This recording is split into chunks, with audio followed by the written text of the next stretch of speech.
There's one thing that will forever change the way you sleep, and it's the softest 100% organic cotton sheets from Boll & Branch. You'll fall asleep faster, wrapped in the most luxurious comfort. You'll never sleep hot again with sheets that feel breathable to sleep in. You'll experience the purest softness on night one and feel your sheets get even softer with every wash. Discover the difference with 15% off your first set of sheets at bollandbranch.com with code CUMULUS. Exclusions apply. See site for details.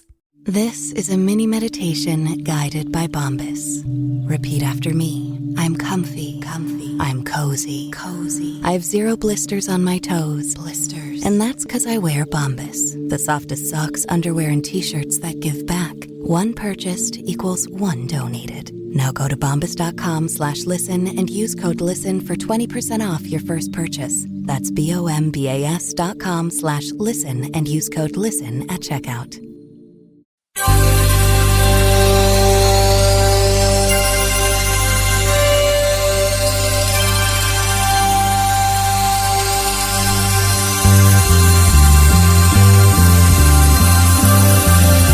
It's the Bob and Tom Show. Are you doing your last news story, Christy? Oh, I can do one. Oh, go for it. You said you had one more. If art museums are a little too stuffy. Fart museum. Art. Oh. I'd go to a fart museum. Hell yes! Farts through the ages? It's a little hard to The document. dawn of fart. How old am I? Hold on a second. Am I going to be still making fun of farts at 50? Good I don't morning, know. Bob and Tom Show. Hey, Bob and Tom Show? Yes. Call for the Fart Museum? Oh, yeah? Chick, I just want to correct you. You don't want to come here. you don't, why not? I gather it's fully all-dimensional smell-o-vision. It stinks. Lousy museum. Really? Oh, this museum is no good at all. Whoa. Whoa, what was that? Oh, it's part of the multimedia display they got going on. Uh-huh. When you walk in. Right. Oh, it's unbelievable. There's just like this big air compressor there. And it blows farts at people. Wow. Do they smell? Oh, it smells awful. The only way we really make money is through our concession area. Really? Yeah, What do you sell there? Well, we rent raincoats for the back part of the tour. Yeah. Yeah? Whoa. Yeah. Oh, boy. Now, does it have, what's the atmosphere like there? Is it real The thick? atmosphere? Sounds thick. Oh, Man. humid and cloudy. Now, do you have?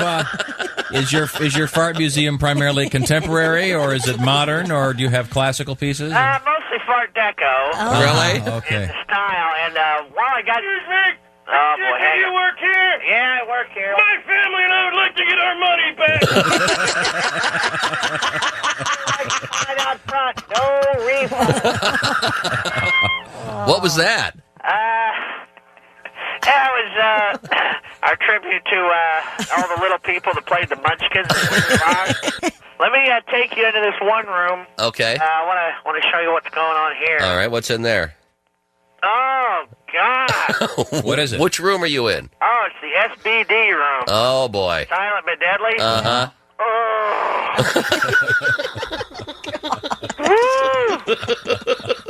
Okay. I gotta go because, man, this is unbelievable.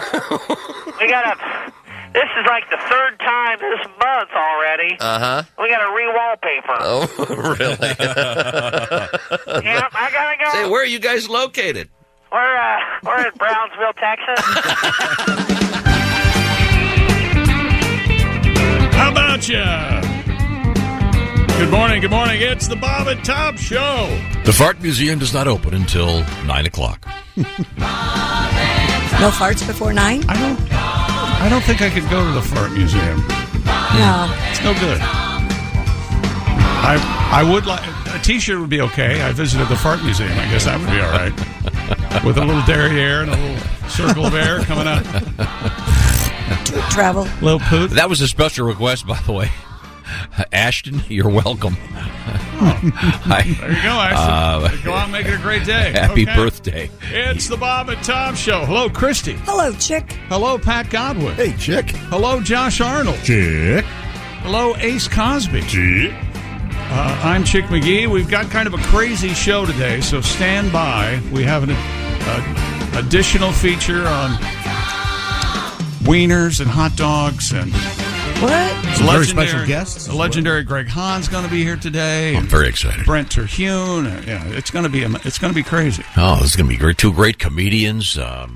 Greg Hahn may be the human being that makes me happier than anyone on earth. Oh, boy, Kelly's happy to hear that. I just got a text from Willie, who was a little late. He says, I'm on Fall Creek, which is the road that runs here. Kill time. Vamp. Maybe we should send him out for donuts. I think we're going to have donuts delivered. That was a mistake. Jess Hooker was in, and she said, I almost stopped and got everybody donuts. And Josh looked at her and goes, well, that's troubling that you're going to have to go back. But the donut place wasn't open. And he says, well, that's... wasn't open yet? Wasn't. So that Josh goes, well, that's a shame. You're going to have to run right back over there. Don't they start making the donuts at 2 a.m? That's what the commercial always said. Yeah. That's what I still say when I get up. Time to make the donuts. Yeah. All right. Well, I'll look forward to that. Yesterday's program, we explored the world of the hot dog, if you will, straw, the wiener straw, whatever you want to call it. We hollowed out hot dogs and used them as straws and tried them with various beverages. I was astonished to find out that I tried, I sucked coffee and soda water and Bloody Mary through a hot dog. I tried sucking up an acai bowl. Your head almost caved in. Delightful fruit. That was a little too viscous. Yeah. But I've got to tell you, the coffee and the it wasn't bad.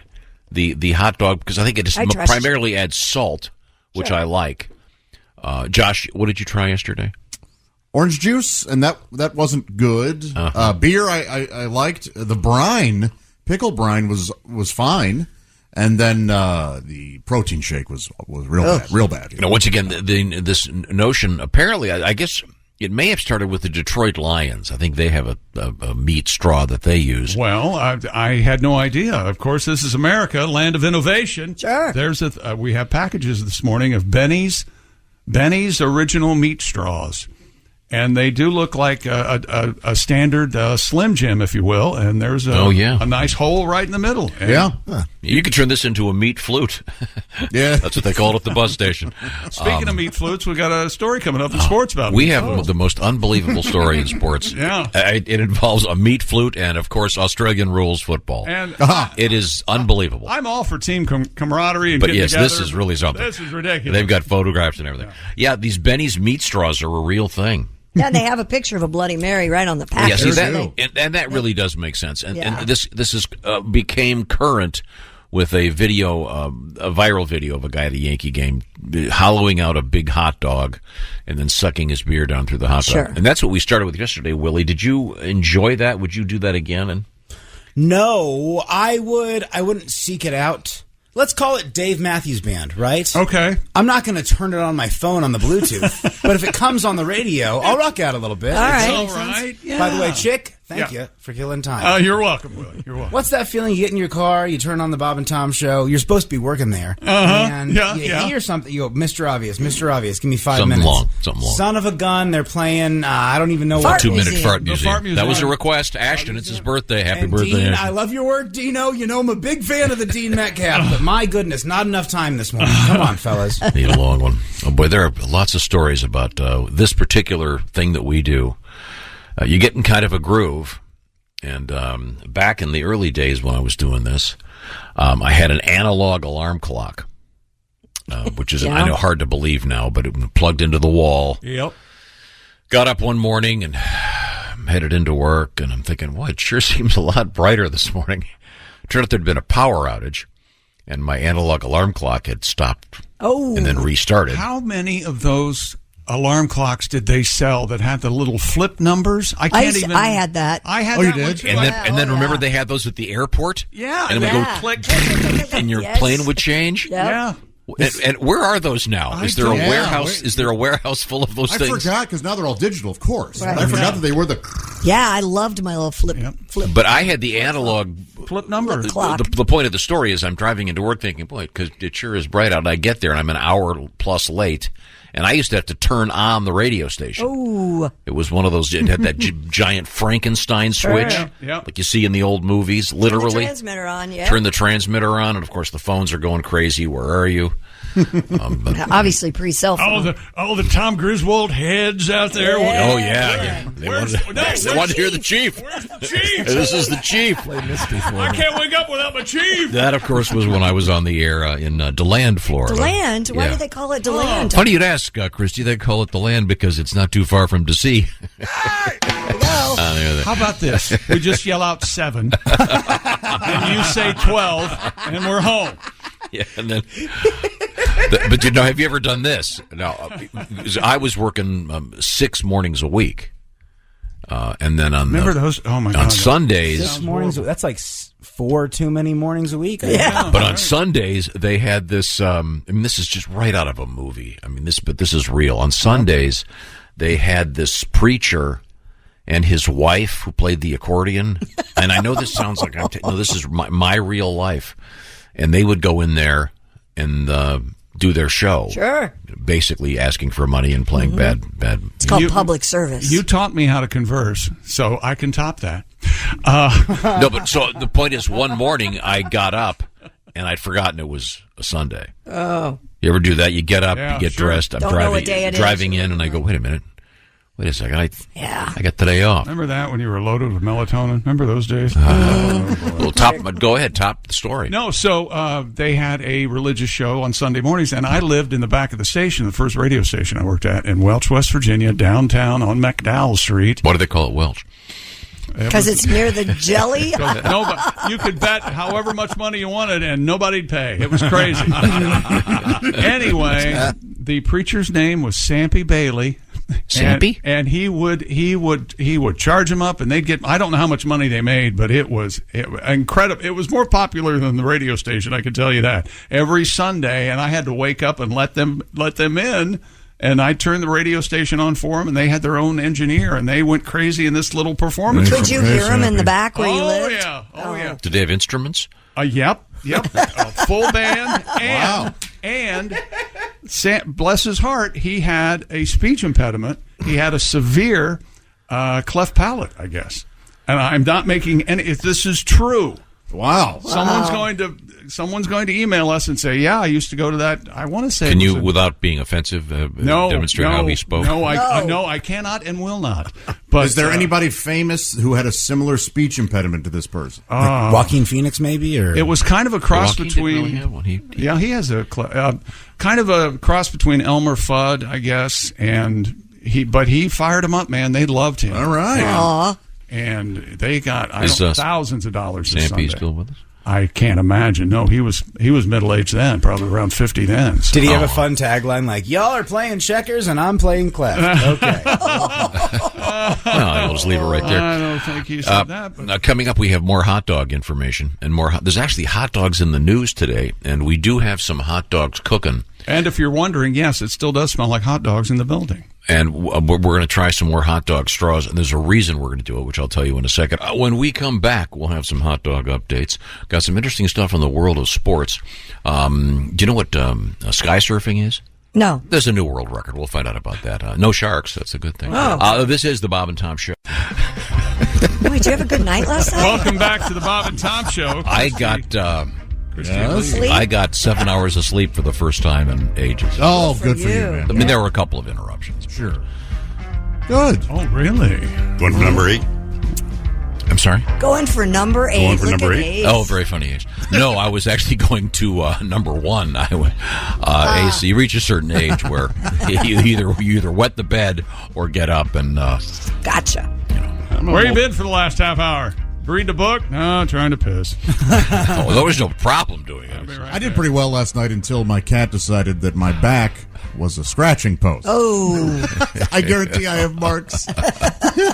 Kinky. That's hot. There's Christy Lee at the news desk. There's Pat Godwin in the performance room. Hey, chick. There's Josh Arnold at the upside sidekick chair. Hi. There's Ace Cosby on my last nerve, manning the track phone hotline. Hot phone. Already? No, now he's trying to irritate me, which before he was just existing and it irritated me. And then we fell in love. You heard that part. Right, sure. And then we're not in love anymore. Well, that happens. Lols. Here we go. There's Willie Griswold. You two are like a Nora Ephron movie. I'm Chick McGee. And when Ace met Chick. And here's Tom. Now, coming up later in the show, we have a reason to play this. To boldly go where no man has gone before. A little bit of Star Trek news coming up. And also... Hello. I'm Mr. Ed. Oh, my Lord. A little bit of Mr. Ed news coming up. News? Is it really Mr. Ed related news? No. Yes. No. Yes. Okay. It may or may not involve LSD. Okay. And I'm also very excited about the fact that we once again have Jess Hooker here, and she has once again. Has she steamed the wieners? Or do we know? Do we have wieners available? We have wieners. I know that we're going to be. We have wieners for a reason today. Yeah. So we'll be featuring this. Sucking on chili dog, outside taste free. Thank you, John. Well, that's a good song. Wait a second. I love it. Did Jess Hooker bring in chili and we're going to drink chili through hot dog straws? That's impossible. We could probably do that next week. That sounds good. But no, you'll see why all those things are relevant to today's show. Very excited about that. And Pat, we've got some music requests from you. Oh, yeah? I'm very excited about that. But first, we dip our toes into the world of sports. And I don't know what to do about sports this morning because it's all bad news. Starting with Buffalo Bills punter Matt Araiza, known as the Punt God, and apparently two of his former San Diego State teammates reportedly have been accused in a civil lawsuit of raping a teenager at an off-campus party last fall held at Araiza's house. Oh, man. The lawsuit was filed in San Diego County Superior Court. It accuses Araiza and his friends of a Halloween party. The plaintiff is now, she is now 18, and she's identified in the complaint as Jane Doe because she was underage at the time. Add to that, the Buffalo Bills released a report just a couple hours ago that said they were aware of the allegations against Matt Araiza, and they are, at this point, somewhat satisfied of his explanation. But the short part of the story is he's been named the number one punter going into this NFL season. The Colts have already signed the old Buffalo Bills punter, Matt Hack, with 2 A's. So we'll see where this story goes. Yikes. I have no idea. Plus, the Cincinnati Bengals and Los Angeles Rams have ended their joint practice sessions. Can best be described as a chippy day.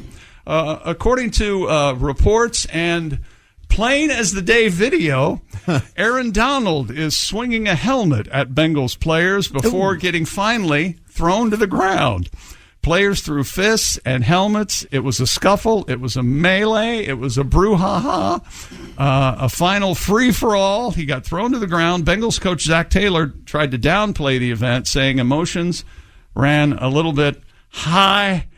Was that Robert Shaw? Oh, that's in The Sting when he gets caught by Paul Newman. Paul Newman finally pisses Robert Shaw off, and then he goes, "I'm going to go have a little drink. Emotions seem to be running a little high." Love that movie. So we'll see what's happened here, Tom. Is this is a private practice between two teams? This is the new thing. This is a Why new do team. they do that? So the coaches can get. Because in a preseason game, it's primarily run like a game, but coaches can practice goal line for 5 or 6 series or whatever in a joint practice. Oh, okay. There are different things they can do in a joint practice. Why would they do that with both the teams that were in the Super Bowl that probably have a little bit of a problem with Zach each other? Taylor was on the Sean McVay, and it's easy to organize it and get it done. And for some reason, it's all Washington's fault, and they were all on the staff there together. And they tend to do this with friends that are other coaches. So that's how the Bengals and Rams got hooked up. But the other problem you're having is this video of him swinging this helmet. You remember who was that? Yeah, not too long ago. Myles Garrett of the Browns swung a helmet at Mason Rudolph and he had it would have killed him. Yeah, we were like, what the hell were you thinking? And that's the way Aaron Donald was swinging the helmet. And Aaron Donald weighs more than I do and has a six-pack. It is insane. When that man takes his shirt off, he is like a ripped piece of gristle. So he would have power behind those swings. Yes, and he's 6'5", 300 pounds. And it's video, and it is, if you turn on a sports show, it's everywhere now. So something's going to have to be done. So they're going to have to step in and go, we need to put a good face on this somehow, because it's a deadly weapon. It's assault with a deadly weapon is what it is. Yeah. Absolutely. I wonder what he said before he did it. Excuse me. I think you stepped on my foot on purpose. You think that's what he said? Are we going to have a problem? Nothing about mothers and genitalia or something. I'm just glad the guy's head wasn't still in the helmet. That's why. Well, that would be, that would have been 10 times worse. Post-homicide. At least 10 times. Yeah. You got a decapitation. That's tough. Boy, yeah. Something the Predator might do. Now, Pat, do you have our handout? Yes, they're right here. You have that? Okay. Well, handout. We have a handout? We're going to have a handout today because we're going to do a sing-along. And we were left off the handout. Yeah, list. we were. I'm looking. That's why I was wondering where the handout was. Meet them out. Yes, we'll have to hand them out during the next break. All right. And another can of worms in sports. Novak Djokovic will not play in the U.S. Open. Anybody want to guess why? Vaccinations. He's not been vaccinated. That's We're right. still hanging on to that, huh? And this is not allowed. He's not allowed to travel to the United States unless he's been vaccinated. Good. I hope he gets it and dies. Djokovic announced his withdrawal from last year's Grand Slam tournament on Twitter on Thursday, hours before the draw for the event was revealed. He's won the U.S. Open 3 times, runner-up last year. 21 majors. He's very good, but he has not been vaccinated. So there you go. And finally, well, not finally in sports, but finally for this break, I hope, a pair of... We're going to probably talk about this for the rest of our lives. Have you seen the video? I don't know what you're talking about. A pair of professional Australian soccer players. Oh God! Are they on the same team? Yeah. They're facing disciplinary action when they were caught engaging in public sex in a nightclub with each other. With each other. Oh, okay. What? That's fun. With each other. You could use the preposition on each other. I see. Now this is Australian rules football, right? Which is. What is it? Kind of like... I'm pretty sure it's like American football with a lot more gay sex in nightclubs, right? Is that what it is? I think that might be it. Isn't it kind of like rugby or who knows? But Australian rules football. Can you read the setup on this? I know the referee in Australian rules football has a lab coat on and a white pork pie hat, and when points happen, he runs down to the goal line and points both fingers down at the ground. That's all I know, and it's very cool. It's a good visual. According to TMZ, the men who play for the Glen Waverley Football Club in Melbourne reportedly made a bet during a day of heavy drinking that required the loser to perform intimate oral activities on the winner. All right. These guys already liked each other. Gosh. You know what I mean? This is one of those... I bet you won't kiss me. I bet you will. Yeah. I bet I won't. Video captured inside a bar appears to show the... loser holding up his end of the bargain. But I think we're all winners here. I think in this case they all won. Yeah. That's not a BJ. This is a BJ. So that was a crocodile, not Hunter. Crocodile Dundee. Yes. That's not a knife. This is a knife. One of the great moments in cinema. The only reason that movie was a hit, by the way, is that short clip. Representatives for the Glen Waverley Football Club said it was taking immediate action to address the serious breach of our culture. You mean sucking down under? And values that has occurred within this incident. I have a friend who will suck down under. Yeah, you may be right. These fellows may have enjoyed each other's company prior to this. Oh, yeah, that's an old ruse. Easy forward, easy fell back, easy power bottom. That's a hell of a Vegemite sandwich there. I'm concerned Tom knows the term power bottom. I don't know. What is a power bottom? Power bottom is sort of a fallacy, right? The joke is that if you're a bottom, there's not a ton of power being... Sorry, I'm supposed to wake up right now. That's on me. Oh, you're on Central Time? That's interesting. That's a gentle alarm. Josh, what were you saying?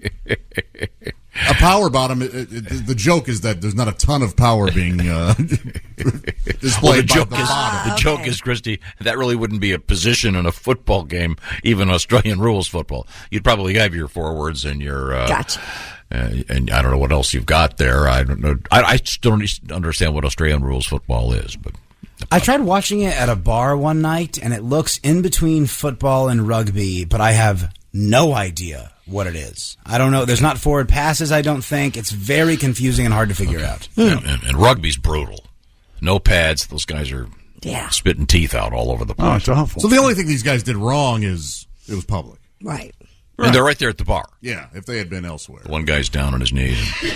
And it's fairly graphic. They were apparently doing some pretty serious drinking. I think that's one of the rules of Australian rules football. Oh, it's got to be, I would think, yeah. And there apparently wasn't a glory hole around, so...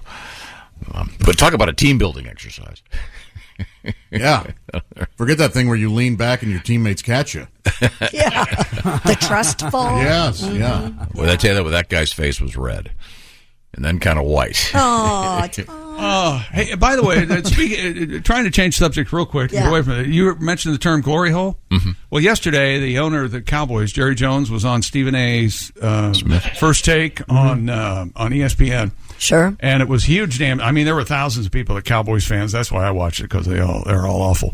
But have you ever had a boss that you respect, but they're in trouble? They're in charge, and they say something that's not quite right, but you don't correct them because they're the boss. They're the boss, and and they might get a catchphrase or some sort of slang. Sure. Kind of wrong, and you don't want to go, boss. That does you're not use saying that right. You're saying, well, that's what Jerry Jones has done for it seems like 15 years. Yesterday he was talking about getting what he wanted to say was getting the Cowboys back to the glory days. Right. Somebody, somewhere, once upon a time, mixed them up, and he thinks it's glory hole days. That's right. And he kept saying it during the broadcast. Wow. Yeah. I can't tell you, this is Jerry talking, I can't tell you how many times in my life when I've had it handed to me in a lot of different ways, but I went back to work, got up on Monday morning, and there it was, the glory hole. That's his quote. And then he says, for me, it's a reminder. I, too, have been here 23 years, and I've been here when it was glory hole days, and I've been here when it wasn't. So having said that, I want me some glory hole. Yeah. Oh. Wow. What was he? I don't even know what he thinks he was saying. Glory days. The one time, but glory hole. Weird. I want me some glory hole. Do you think anybody's explained it to him?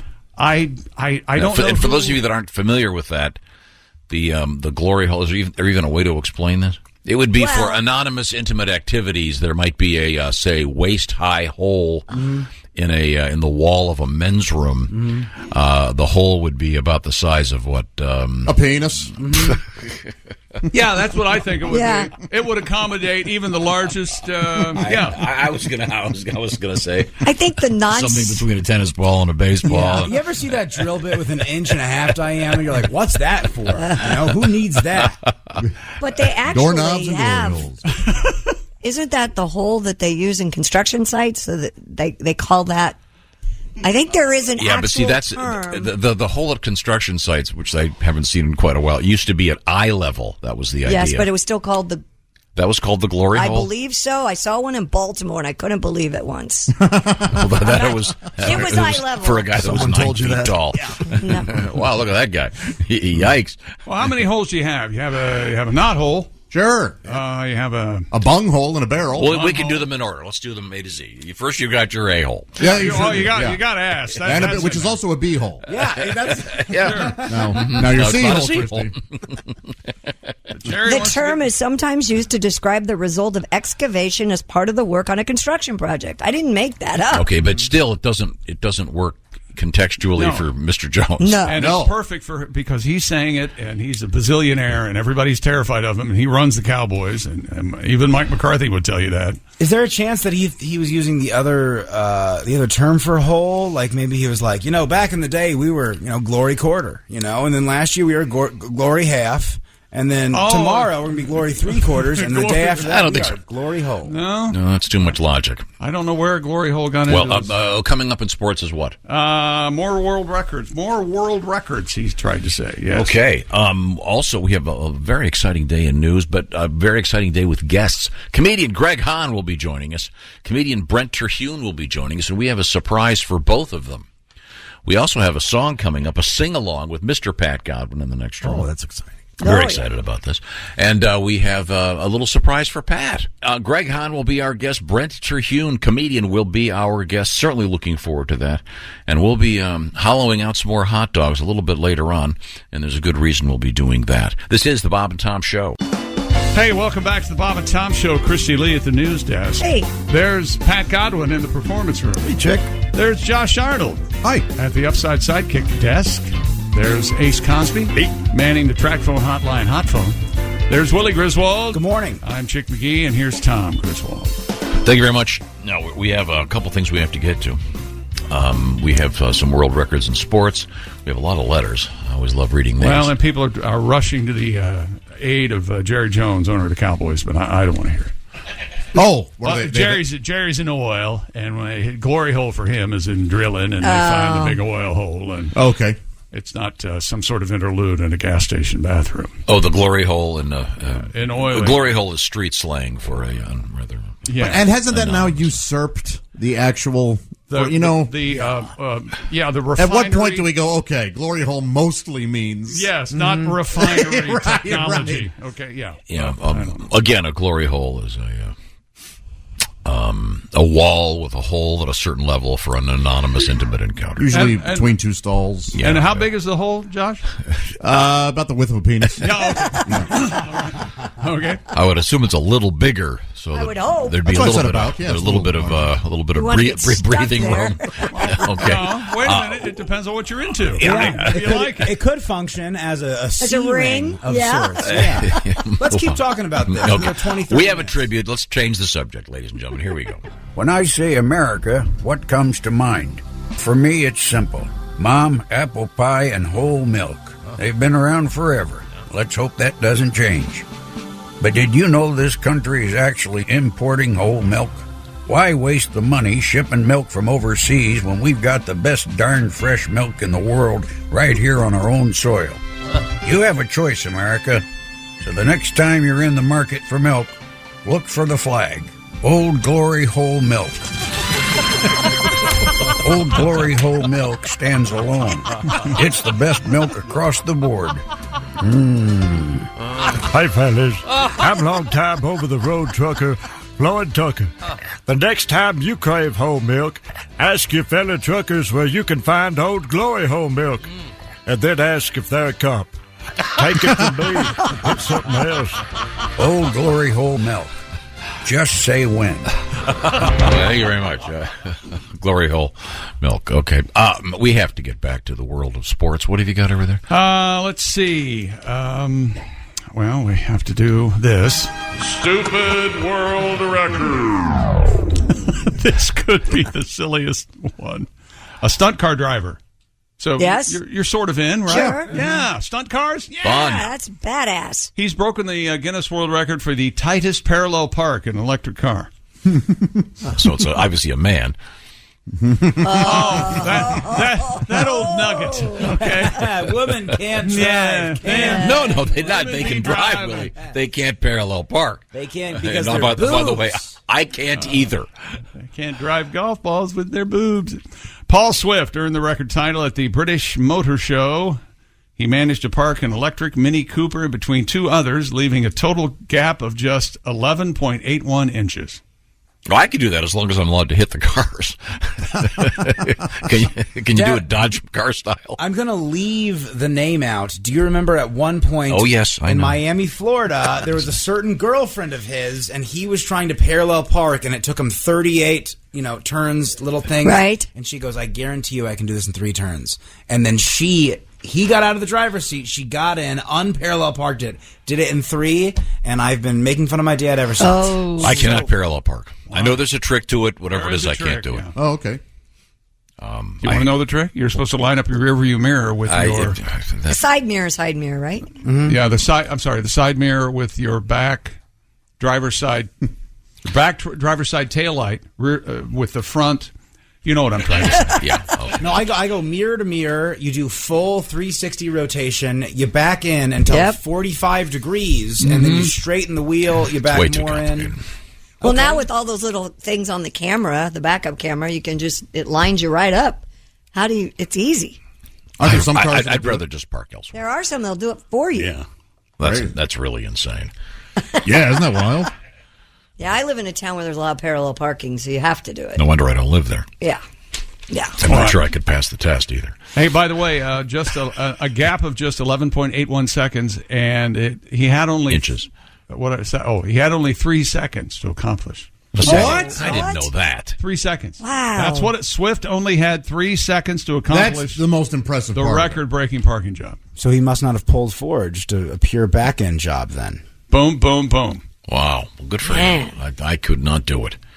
You ever have somebody watching you parallel park? Yeah, and then you get really nervous. They're sitting on the porch, and you're just backing in like a jerk. Did your dad teach you to drive?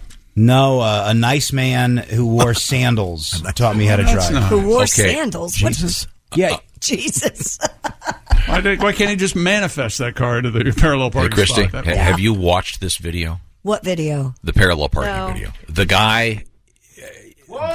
guy is driving at speed. Yeah, he must just whip and he slams on the brakes whips and- around yeah. and slides into the He spot. just slides into the spot. Like a glove. It's not like a traditional parking. If anything had gone wrong, he would have crushed 3 cars. It's really talent. This guy knows what he's doing.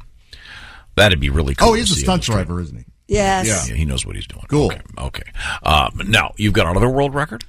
Yes, I do. Stupid world record. Oh, my God. Equally idiotic. A sky surfer has broken his own Guinness World Record. You know, sky surfing. It's on ESPN.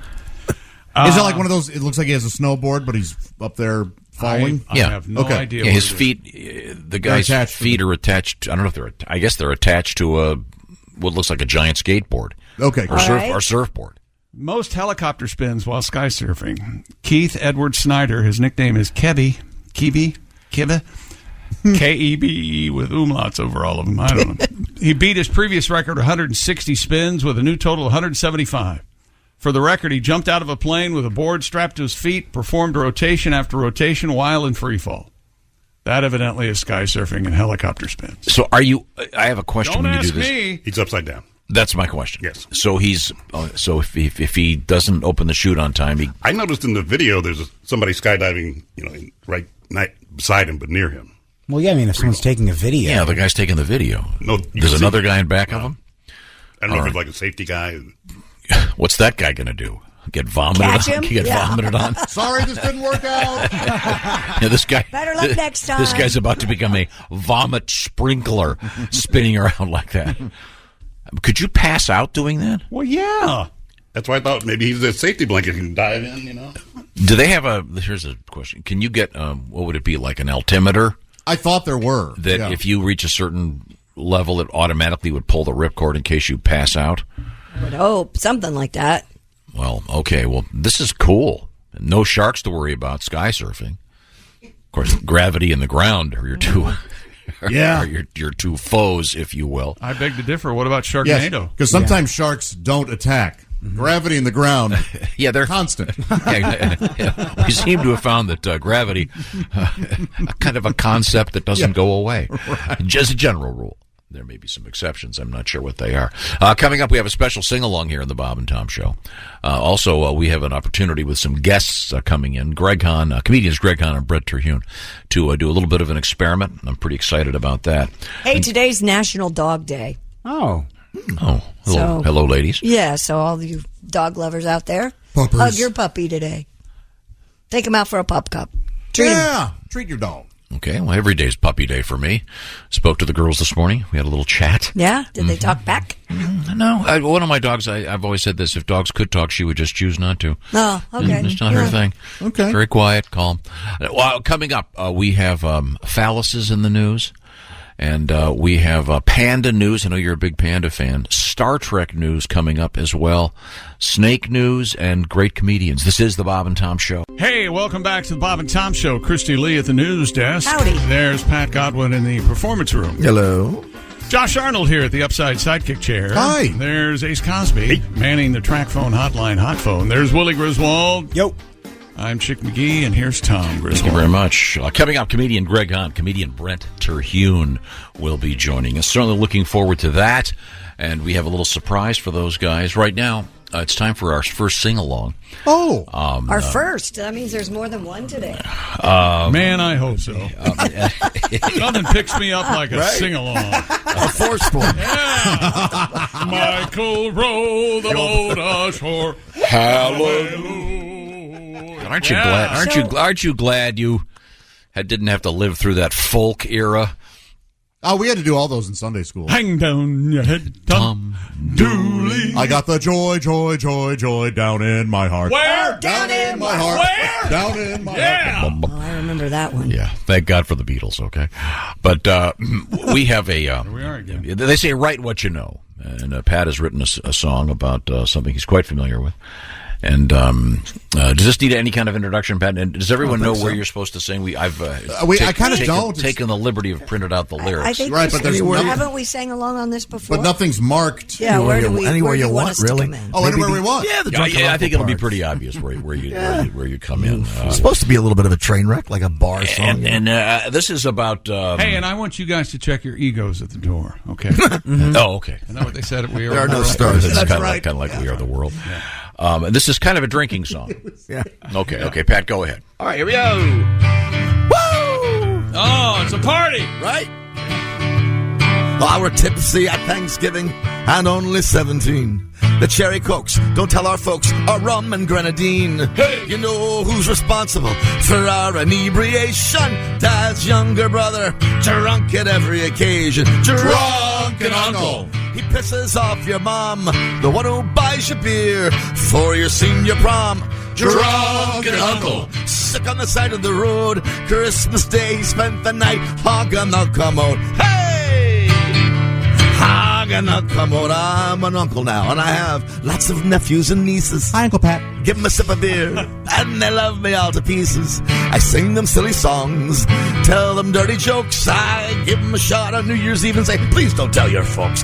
Drunken uncle, one in every family, in a trio of brothers. The odds are 1 in 3. My brother Jim is a judge, Jack's a PhD. With bloodshot eyes, I realize the drunken uncle's me.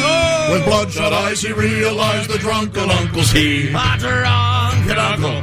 At weddings, I'm a blast. I'll fall into the cake and grab your mother's ass. Drunken uncle. I think I'm real funny, but no one laughs when they lend me $1,000 and never get back their money. He's a drunken uncle. All right. The drunken uncle. Thank you very much, Pat. That'll be featured on your new album. Is that correct? Yeah, Christmas bonus coming out October 7th. Christmas bonus. So there'll be Christmas songs and Halloween Thanksgiving songs and Halloween. Oh, I was going to say I wasn't going to purchase it until December 1st, but if there's Halloween and Thanksgiving, I'll purchase it the day of. Why isn't it holiday bonus? And by purchase, I mean because you don't steal get a copy from Wait you. a second. Hang on a second. Tom. What a stupid title, Christmas bonus. This is Should be a holiday bonus. Who came up with that? called Christmas Nothing bonus. wrong with holiday bonus. And some people don't celebrate Christmas. And there's other Kwanzaa, holiday songs on there. Hanukkah. There is a Hanukkah song. You like being exclusionary? Yes, I do. Yes. If I want fences, I want restrictions on all people. Electric I like name tags. No, it has been traditionally called the Christmas bonus. I do like the idea of a holiday bonus, and on that note, I do want a Labor Day bonus. How does that sound? Your bonus is you get Labor Day off. There you go. No, I want money, is what I was saying. Oh, well, that's not happening. Okay, I'm sorry. We go back to the sports page. One more. Here we go. Ready? Stupid world record. Seems like we've been talking about this forever. Pizza and utensils and related utensils to pizzas, doesn't it? Yeah, it's been mentioned a lot this week. Yeah, the spear. Sure, pizza is very popular. Yes, it is. New Jersey woman, a lady from New Jersey, has been awarded the Guinness World Record for her collection of nearly 700 pizza-related items. Ooh. Is she a fat? I would think. Big gal. Quite a load, yeah. Talina Kapari of Kenilworth. Oh, Talina's a fat name. Exit 17. Come on. Said she received word this week from Guinness verifying that she's now holder of the record for the largest collection of pizza-related items. With her new title, Ms. Kapari has big plans to unpack all her storage boxes of pizza items and turn her garage into one big pizza museum. That's right. Sounds lovely.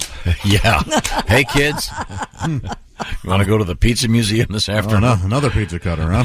Oh, that one's got Woody Woodpecker. How about that? It's really something. Bet she has a pizza spear. And his beak is where the pizza goes. That's really something. pretty cute. Wait a second. You wouldn't go to a pizza museum, though? Let's drop the negative. A legit one. I don't know that I'd go to this lady's garage. Wait a minute. What would mean a legit one? There's probably a legit one somewhere. Yeah. So what? What are you going to do there? Eat pizza. Oh, find out the history of. Who cares? I'd rather go to a pizza parlor, have a decent pizza pie. Josh and I went to the Spam Museum. Oh, I love that place. I've been twice. That was fun. Big fan. What's at the Spam Museum? Oh, that was a Everything blast. spam related you'll ever want. Did they show them making Spam? Everything. No, there's no spam manufacturing happening in the museum, but it's the factory's right there. Do you get Do you get samples? to eat spam? Sometimes they have the spam food truck open, yes, and you can dine there if you like. But you can buy all kinds of tins of it. We did. Now, have you ever made a Spam pizza? No, but that doesn't sound bad at all. It's, I like Canadian bacon and stuff like that. It's very good. You've had it? There's a place in town that does it, yeah, and I like to do a Spam and ricotta pie. Really? It ain't bad. And I know, Tom, you'll disagree with this, but Spam and pineapple, I bet, is a popular pizza in, say, Hawaii. Right. Of course, yeah. Spam's a delicacy there. Yeah, well, that's Spam is. Don't they even have Spam at McDonald's in Hawaii? I believe so. It's very, very popular. If they don't, they're leaving money on the counter. Yeah. Yeah, when we had we had a story this week where we learned about what a pizza spear was. Yeah. The I know, it was the Papa John's thing where a customer got stabbed. I think it was an employee, and he was the employee was being attacked because the customer was pissed that he didn't get his garlic sauce. Yeah, that was in Maryland. Here it is. Yeah. 40-year-old customer complained his pizza it purchased was missing garlic sauce as well as pepperoncinis. Pepperoncinis. They're the little, when you order Papa John's, you get the little banana pepper there. Oh, okay. Yeah. And The he Greek began salad arguing ones, with the 26-year-old employee. The suspect went behind the counter, chased the employee around the store, and attacked him with a metal pizza paddle.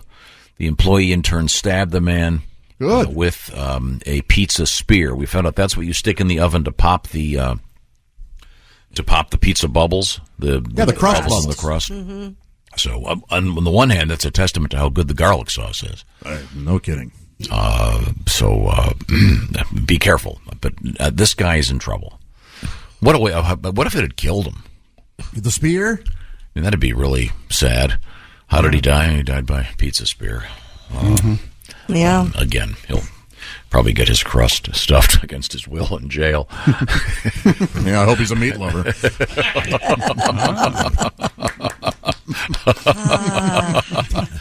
Nice tag. The old meat lover.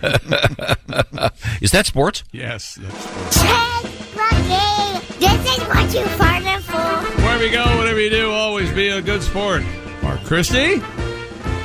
A Florida couple's honeymoon was cut short this summer. Why was that? Well, thank you for asking, Josh. The husband Yes. allegedly left his new wife to solicit a prostitute. Oh, boy. Well, she can't go with him. That's awkward. That would be Chris. Chick is right. That would be awkward. That would be awkward. Thanks, Josh. Paul Tarofsky, 34. I've never felt more love. Chris. Hey, Chris. I was looking at Christy Lee. 45 years! Tarofsky was among the 176 people arrested during an operation targeting human trafficking in Hillsborough County. While on his honeymoon, Mr. Tarofsky allegedly answered an ad from an undercover detective posing as a prostitute. That's baiting. This should be illegal. The newlywed allegedly left his wife at their hotel and went to the undercover location Entrapment. where he was promptly arrested. It is entrapment. Yes, bull crap. Well, I think you're missing the larger point. The guy just got married and he's already. Honey, go down to the pool, work in your tan. I'm going to go down to jail. Yeah, it doesn't bode well for their marriage. That's rough. It's supposed to be something borrowed, something blue, not blown. Follow up to the story. Certainly something borrowed. Well, rented. Apparently the couple has grown apart in the 3 hours since the ceremony. No joke. Now that's annulment territory, isn't it? Not I would necessarily think. divorce territory. I would think. Well, I think of the consummation, right? Is that? I don't know. I'm not sure that's that. Yeah, it depends on who's annulling. Base all this on movies. Chris, were you ever annulled? Never annulled. Okay. Josh, thank you. But I'm chick, by the way, but I appreciate that. I didn't hear that last part. I knew you but, before you that's worked all there. right. I don't see the issue. He didn't cheat. He I didn't think the do argument anything. can be made. He didn't I cheat. knew you better than anyone in here before you were hired. Solicited a prostitute. Yeah, he was going to didn't- cheat. He didn't cheat. The cops stopped him before it got serious. This guy is fine. He's a fine guy. Man, I just wanted to know what the thrill was to try to hire one. yeah. That's all. I He wasn't going to didn't do anything. Anything wrong. Get married, Willie, and try that. See what happens. You're saying legally it shouldn't necessarily be, but married, or what are you saying? I'm saying The wife should be fine with this? he didn't do anything. He was saved by the police department. Nothing wrong happened. No, this is a problem. Coming up, we'll be joined shortly by comedian Greg Hahn. We have a surprise for Mr. Hahn. He's one of my favorite comedians. Can't wait to see him. Does Chris get to enjoy the surprise? I hope so. Yeah, man. Yes, he does. Thank Good. you. Thank you for asking. Right now, yesterday we spent most of the morning experimenting with the so-called hot dog straw, the wiener straw. For those of you that saw the video, how would they see the video, Ace? YouTube. YouTube. Thank you very much. It's always nice when you speak in complete sentences and get at least two of the words Doesn't out. happen. YouTube. You gonna put up with that, Ace? You could have seen Josh turning the. It looked like when he's putting the straw in like a hot dog musket. I didn't as know, you were but ramming. there is a highlight. Yesterday, Jess was watching Josh cleaning his wiener with much vigor. They both then looked at each other and laughed really hard. Coming up, comedian Greg Hahn. Also, a new phallus in the news. Well, it's actually a really old phallus. Hey, phallus. And we have frogs having too much sex. That's right. This is the Bob and Tom Show. Hey, welcome back to the Bob and Tom Show. Christy Lee at the news desk. Hello. There's Pat Godwin in the performance room. Hey, chick. Josh Arnold at the Upside Sidekick desk. Chris. There's Ace Cosby manning the track phone hotline, hot phone.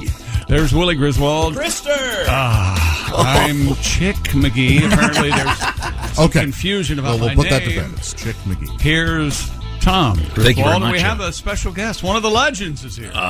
Comedian Greg Hahn has joined us in the everybody. studio. Oh, thanks for having me back. Microphone on, please. Come on. Is it on? Is it It's on? on. We'll just Yeah, get a testing. 1, 2. Hey, how are you? Where are you from? What are you doing? How are you? It's not on. Hey, are we on? Am I on or off? I'm better off. No, I'm looking at the. It's on. It's on and it's coming into my. What's going on? How are you? Stat, we got a problem. Tom can't hear the headphones. Tom can't hear the microphone. No, my headphones are broken. There we go. How about now? We Wait, on? I actually see what the problem is over here. I'll fix it while you guys talk. Okay, testing. 1, 2. Okay, There's Josh nothing is that getting could be- up and he's turning the button on. That's for Greg. That's for Greg. But It's fixed. We're good. Okay, we can go. This is the microphone? We can go from here. Thank you very much. Greg Hahn, how are you, sir? It's good Can to see anybody you. hear me? Hey, There we great. go. I can Yes, hear we you. can. I love it. Beautiful, man. Are you paying it forwards? Are you trying to be a good person? Paying it forwards? I like that paying it forward thing. Not me. I'm paying it backwards. How does that work? Oh, yeah. I'll go through the toll booth. I'll say, hey, see that lady in the car with the kids behind me? She's got this. Then I step on it. I step on it. Yeah. That works. Give her the opportunity to be a good person. That's great. It's always a great pleasure to see you, Mr. Hahn. Thanks for having me. It's Friday. Yeah. Well, there's lots of guys out there going on dates. They got to know how to do it. Yeah. Let the you're not- lady talk. Let her talk. Oh, yeah, that's it? You don't talk. Don't brag. Guys brag. You know, like I'm a VIP member of Sports Clips. I don't bring it up. No. I've got outstanding penmanship. My head is waterproof. I try not to mention it. Yeah. And let her talk. Ask her questions to get her going. Yeah. Like, hey, are those your feet? Like, good questions. You know? Yeah. Open-ended. Make them open-ended. Hey, do you like stuff? Oh, that's good. Give her the psychological test. Like, what kind of an animal would you be if you were a squirrel? Like, They can think. If it goes well, don't call her for 3 days. 4 days. Don't call her for 4 days after the date. Why? If it goes well. You know that, right, Willie? No. Don't call her, man. Don't be like me. I call her in 4 minutes, and then every 4 minutes until the authorities are surrounding my house. That's me. I'm working on it. That's right. So you're saying slow it down. I call her while I'm driving her home. Yeah. Okay. Greg Hahn is our guest. Greg is a distinguished comedian, distinguished in that he's distinguished from other comedians, and that he's a lunatic. Now, Greg, I'm not sure if you're familiar with this, but there's a thing that's going on right now, these so-called viral videos. You're familiar with these? Yes. Something will suddenly happen, and then it's suddenly everywhere. Typically, they emerge on things like TikTok, so you get thousands and thousands of sheep/lemmings/morons that will do whatever dumb thing this is. For example, eating Tide Pods and other things to thin the herd. Now, we had an interesting video last week in which a Yankee fan, New York Yankee, right? Not Doodle, but New York Yankee fan, took a hot dog. Not Doodle. Yes. Doodle. No. Can you imagine all the people driving around that thought he meant a Yankee Doodle fan? Yeah, Right. Again, I'm talking to Mr. Hahn. So, as you know, when you talk with Greg I Hahn, don't know what he meant. clarity is of the essence. Very important. I used to worry about it and ask, but I just let it. So, Greg Hahn. So the procedure is: Yes. you take a hot dog, Right. you take a straw, you pierce the hot dog lengthwise, Right. okay, and then when you remove the straw, then you have a hole the length of the hot dog. Mm-hmm. Then this gentleman used that hot dog as a straw to drink a beer. Yes. Now, we spent most of the show yesterday trying this with various beverages, and it was good with some, not with others. I kind of enjoyed it. I even drank coffee, a little bit of a Bloody Mary, and soda water. They were all good, but I like salty tasting things. Right. You Well, a hot dog dogs. eater? Yeah, I love hot dogs. Perfect, Like a hot because dog. we have Jess Hooker here who's bringing in a hot dog, and we are going to ask you to try. Hey! We have a beer for you. Holy hell! Man, you're lucky I didn't drink that beer already. I saw it in the fridge. And we got a tall boy. No, we're going to pour some into a cup. What a day. Now, do you have you already created the hot dog straw, or does he have to do it himself? Yes. That's the fun of it. Well, this requires some manual dexterity and a certain skill level that and towels. Are you good with your hands? I'm good with everything. Yeah, we need to get him Josh some just asked me if towels. I drink. What? All right. Here, I have. That's very kind of you, Josh. It was very conscientious. All right, I have some paper towels, Josh. Should we start? In case this gets ugly over there. He's augering the hot dog right Right through, right through. There you go. Right try to get it towards the center. That's right. Okay, That's we the got trick. it. We're good. You're much better. Well, no, that's probably not leave it enough. in? What's You got to going ream it with the. You got to ream it with the straw. Now, Tom suggests leaving the shish or the leave the stick in, and then you kind of use that as a guide. Well, look at that. He's a natural at this. He seems to be doing pretty well. How do you get the hot dog out? You suck the meat out. Boom, it's out. That was gross. That's Now, out. is that a cooked hot dog, by the way? Yeah, either one. Now you remove the straw. You take the straw Take out. the straw out. See, that's the whole point. And then what we recommend is go ahead and take a bite off of that. Yeah, there you go. He knows. The man knows what he's doing. He's a natural. Delicious. Now, here you go. You Now- dunk her in there. And No, so there you go. He's sucking the beer. That is great. I'm done talking for the show. His face. Yeah. nothing like a nice morning beer. Oh, yeah, nice. Hot dog breakfast. Hey, give him some paper towels. They're here. Got a nice clean shirt on. You don't want to ruin that. Okay. Very good. Okay, good. Okay. Oh, man, this is You don't have to drink it all. You just want to try. The man likes it. Yeah. It's awfully early for. Let him enjoy You don't want to himself. squeeze the hot dog too hard because the beer flow. Yeah. You're moving. Seems to. That's happened to me with some dates. Hey, you want to loosen up there? My eyes are watering. Turn on some 38 special, baby. Delicious. Well, this is good. As Marlon Brando said in Last Tango in Paris, that's no subway strap. You might want to lighten your grip. Give me a push. What was happening, Christy? Greg, you don't have to drink the whole beer. Well, I don't want to waste it. That's right. Why don't you leave him alone? Mind your own business. Why are you bothering our guests? This worked This worked much better than I thought it would. Waste not, sober not. Now, we all tried it yesterday, although I think Ace's try was pretty half-hearted. Yep. So the only person who hasn't tried it is Pat Godwin. Yes, I have a lot of equipment over here. Oh, what do you have? I have an organ here. And I'm sorry. I thought you meant No.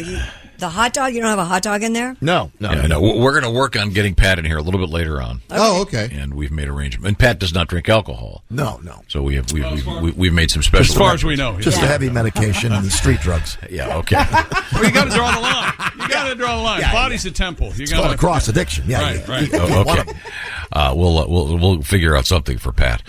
In the meantime, I thought we would start with a story. I've got a little bit of a kind of a theme music. Well, wait a story. minute, because we have a hot dog story. We have to do that. Yes. We have a hot dog story? Yes. Oscar Mayer has combined two summer staples, hot dogs and popsicles, into a single treat they're calling the cold dog. Oh, no. The frozen pop reportedly tastes like the brand's hot wiener and is even topped with a mustard swirl. Oh. According to CNN, the cold dog is now on sale at $2 at select Pop Bar locations in Long Beach, New York City, New Orleans, and Alpharetta, Georgia. No thanks. No thanks. It's So right. it's just a cold hot dog on a stick. Well, it says it tastes like a hot wiener, but it's a cold dog on a stick. Now, Christy, you have frozen hot dogs at your house, but you have two daughters. Wow. What? Mike. Well, see, they can practice, as Mr. Mellencamp once said. Sucking on chili dog, outside taste free. Thank you, John. Oh, boy. I really think you keep playing that. I think if you got a thin chili, a non-viscous chili, think Skyline chili, I think you could suck it right through that hot dog. I think so. And Well, yeah, you probably But could. wouldn't the meat clog it? You'd have to blend it into more of a sauce. Non-viscous chili. You're missing the whole part of this. You need to get a thin chili. It'd have to be a pretty big hole throughout the hot dog, too. Yeah, but it's possible. Are you still eating the hot dog over there, Greg? Yes, great. Well, you are Mr. Nosy, aren't you? No, I couldn't help but notice it. You offer the guy breakfast, he's going to eat it. Okay, all right, okay. You're right, the other day, Tom. That's a big breakfast for a Marine. You know that. Besides Cheesefield, I seem to remember a Meatfield hot dog. They did have a chili inside the dog. Yeah, and the chili was inside the hot dog. Oh, really? I remember having that. I would imagine the hot dog lobby would step up and go, look, the hot dog is meat, right? Why do we have it to have meat filled? That probably would be a negative. Yeah. So wait a minute. So they pre-hollowed out hot dog with the chili inside. That's right. Yeah. Is that still out there? Maybe. But I remember we had them, too. Yeah, I remember having some. Yeah. Let's bring one of those in. That sounds pretty good. Yeah. It wasn't as good as your own but chili. it's less messy. Right. And you don't have to make chili as well as hot dogs. Yeah, I see. It's less messy than a chili dog, although it would also, I can imagine young boys would take it and squeeze it and squirt their friends in the face. Hey, look at this. The other good thing is they had an expiration date of 40 years. Never. Well, just leave them on the counter. This says at the tail end of 1984, Hormel introduced the hot dog stuffed with Hormel chili called the Franken stuff. We had them as kids. Yep. Is it still there? Still in the market? I don't think so. Okay, well, we will move forward here. We have coming up a little tribute, but I've got They pulled the plug in 95. Oh, okay, that's a shame. This is something familiar to all of us. To boldly go where no man has gone before.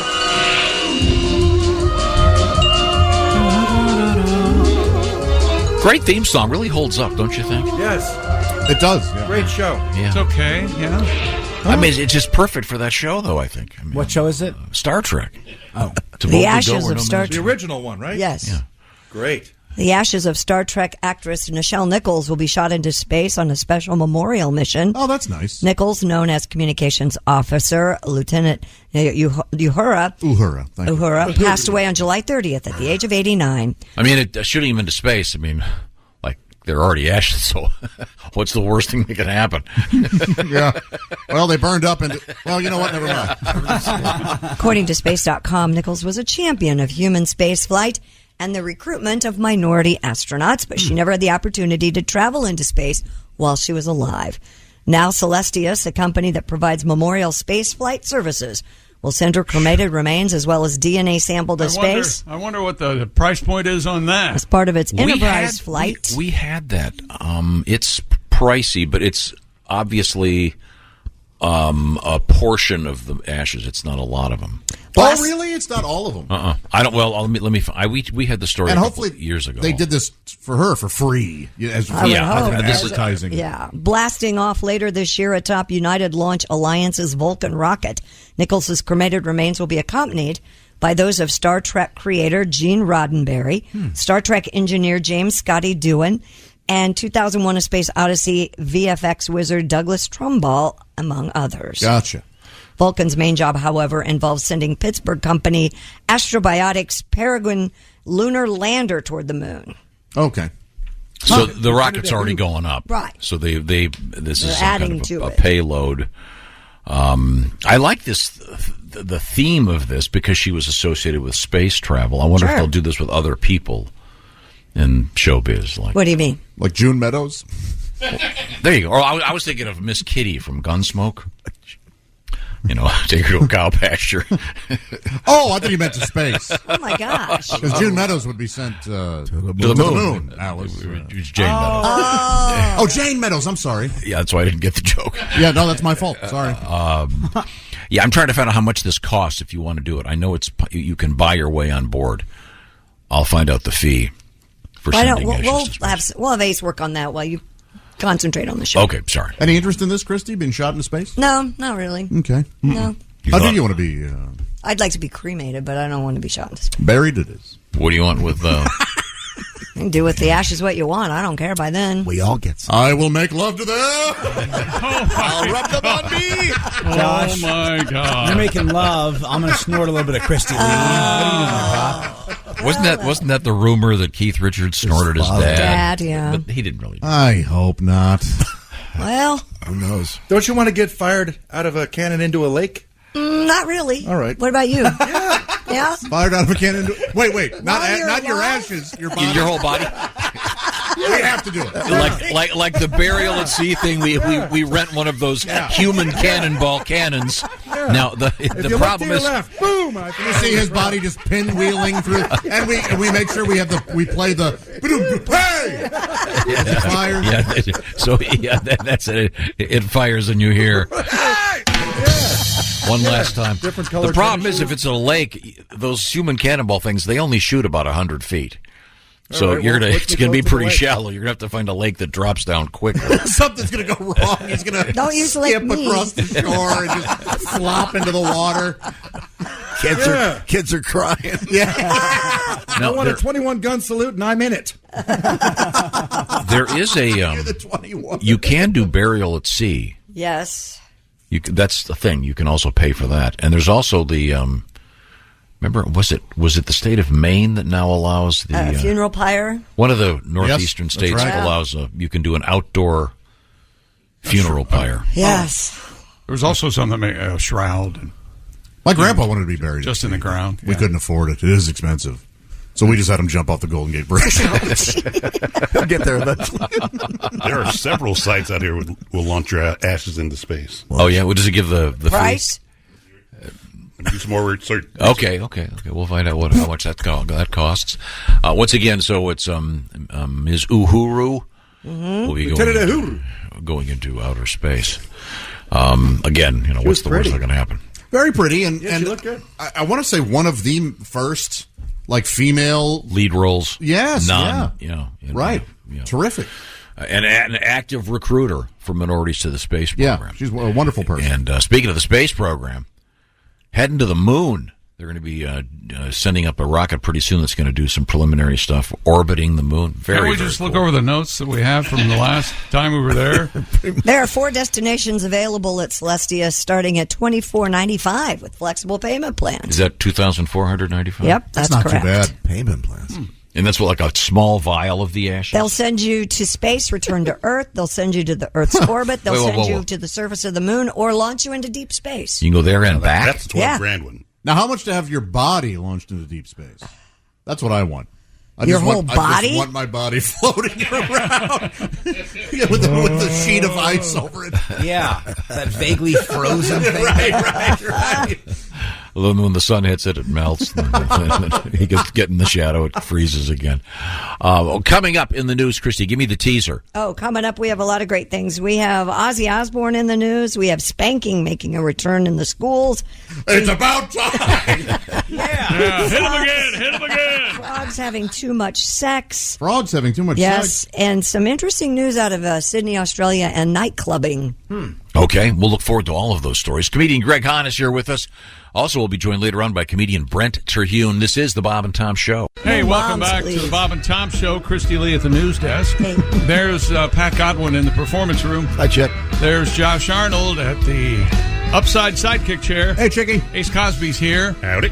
Manning the track phone hotline, hot phone. There's Willie Griswold. Yo. I'm Chick McGee, and here's Tom Griswold. Thank you very much. Our guest, Greg Hahn, is pretty tipsy because we had him manufacture a straw. Blitzed! Straw out of a hot dog. Hey, nice shoes. What'd you bowl? Okay. And he drank the entire beer through a hot dog. And ate the hot dog, too. Both of them. Okay. Had two of them. You ate 2 hot dogs. Yeah. Okay. You didn't eat any hot dogs yesterday? I just bit the tip off the one, and It was so gross watching you bite it off and then let it back out of your mouth. Who does that? You can see it on YouTube. Oh, You thanks. didn't chew it up and swallow? No, I just spit it out, like you would a cigar. Let's move forward here. We have Mr. Hahn with us. Now, you're a single man, is that correct? Single guy, and I tell you what, though, those hot dogs were delicious. I love meat. Do you? Let me tell you, inflation? Yeah. Here's how to get past that. Shop in the middle of the night. Get the 70% off. Go to the scratch and dent section of the store. Really? You know, get that porterhouse, 70% off, only lightly stepped on. Come on. Delicious. Went a long way for that one, baby. That was a journey. Well worth it. Yeah, sometimes it is. Sometimes it's the journey, not the arrival. Now, we just had this story about Uhuru from Star Trek. Nichelle Nichols, famously, is going to be cremated and her ashes sent into space along with those of Star Trek creator Gene Roddenberry. If you want to go to the moon, it starts at $12,500. Your ashes, will they crash into the moon? Is that the deal? Well, maybe they just drop them off. I don't know. I didn't read that much detail. I want them to hit them. Yeah, you pay that money. Yeah. They better I think they leave them land there. on the moon. Yeah, okay. And then you can launch all the way into deep space, and that's another starting at $12,500. That's what I want. But I want my body. You want your whole body sent? Yeah. They might not. I want to be eventually discovered by some alien accommodate race. that. Well, I'd like them to. The former king of the earth. There he is. Can you imagine aliens find your body floating through the... Yeah. Well, boy, he's a real fatty, fat. Look at this. No way could we get him onto our ship. You're wearing your Bob and Tom trucker hat.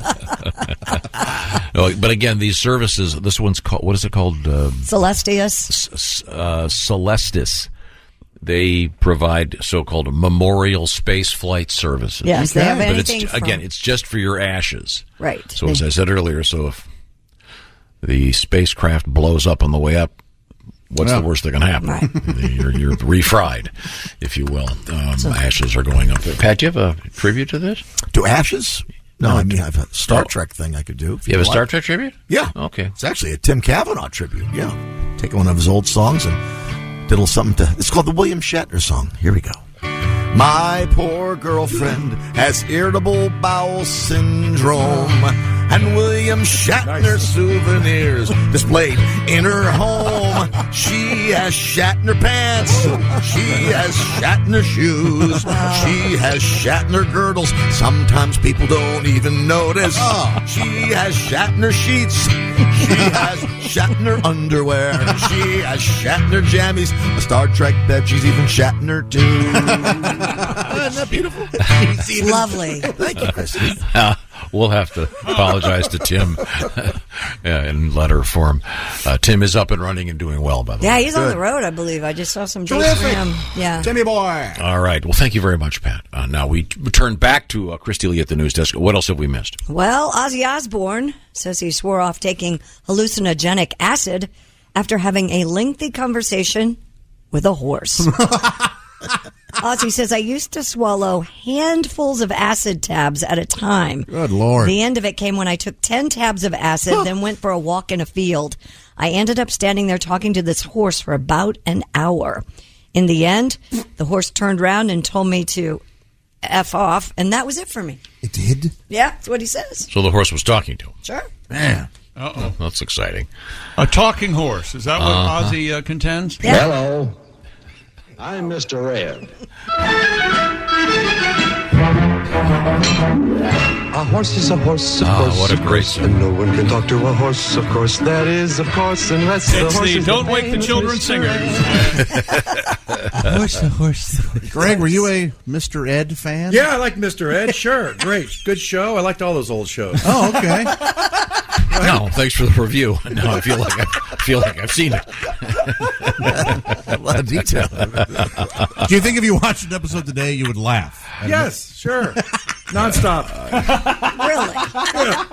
As you know, I love shows with talking animals. Yes, we know. I still contend one of the best movies made in the last decade is Paddington 2. As a chick pointed out, they actually got a real bear to talk in that thing. That's how amazing it is. Wow. Have you seen any of the Paddington movies? No, not They're one. brilliant. They're really good. But Mr. Ed, I loved that when I was a kid. Remember when he played for the Dodgers? They show him sliding in, and you just see this horse leg. You can imagine there's some gaffer or whatever Had a horse leg on a stick. off camera with. All right, horse leg on a stick. Yep. Where'd they get that? I wonder. Ugh. That's one of those too much information things you don't want to know. We have a tribute to Mr. Ed. We do? Yeah. At one point, they were trying to make a more sophisticated television. Yeah? Oh, come on. And Man, I dislike this. Here's what happened.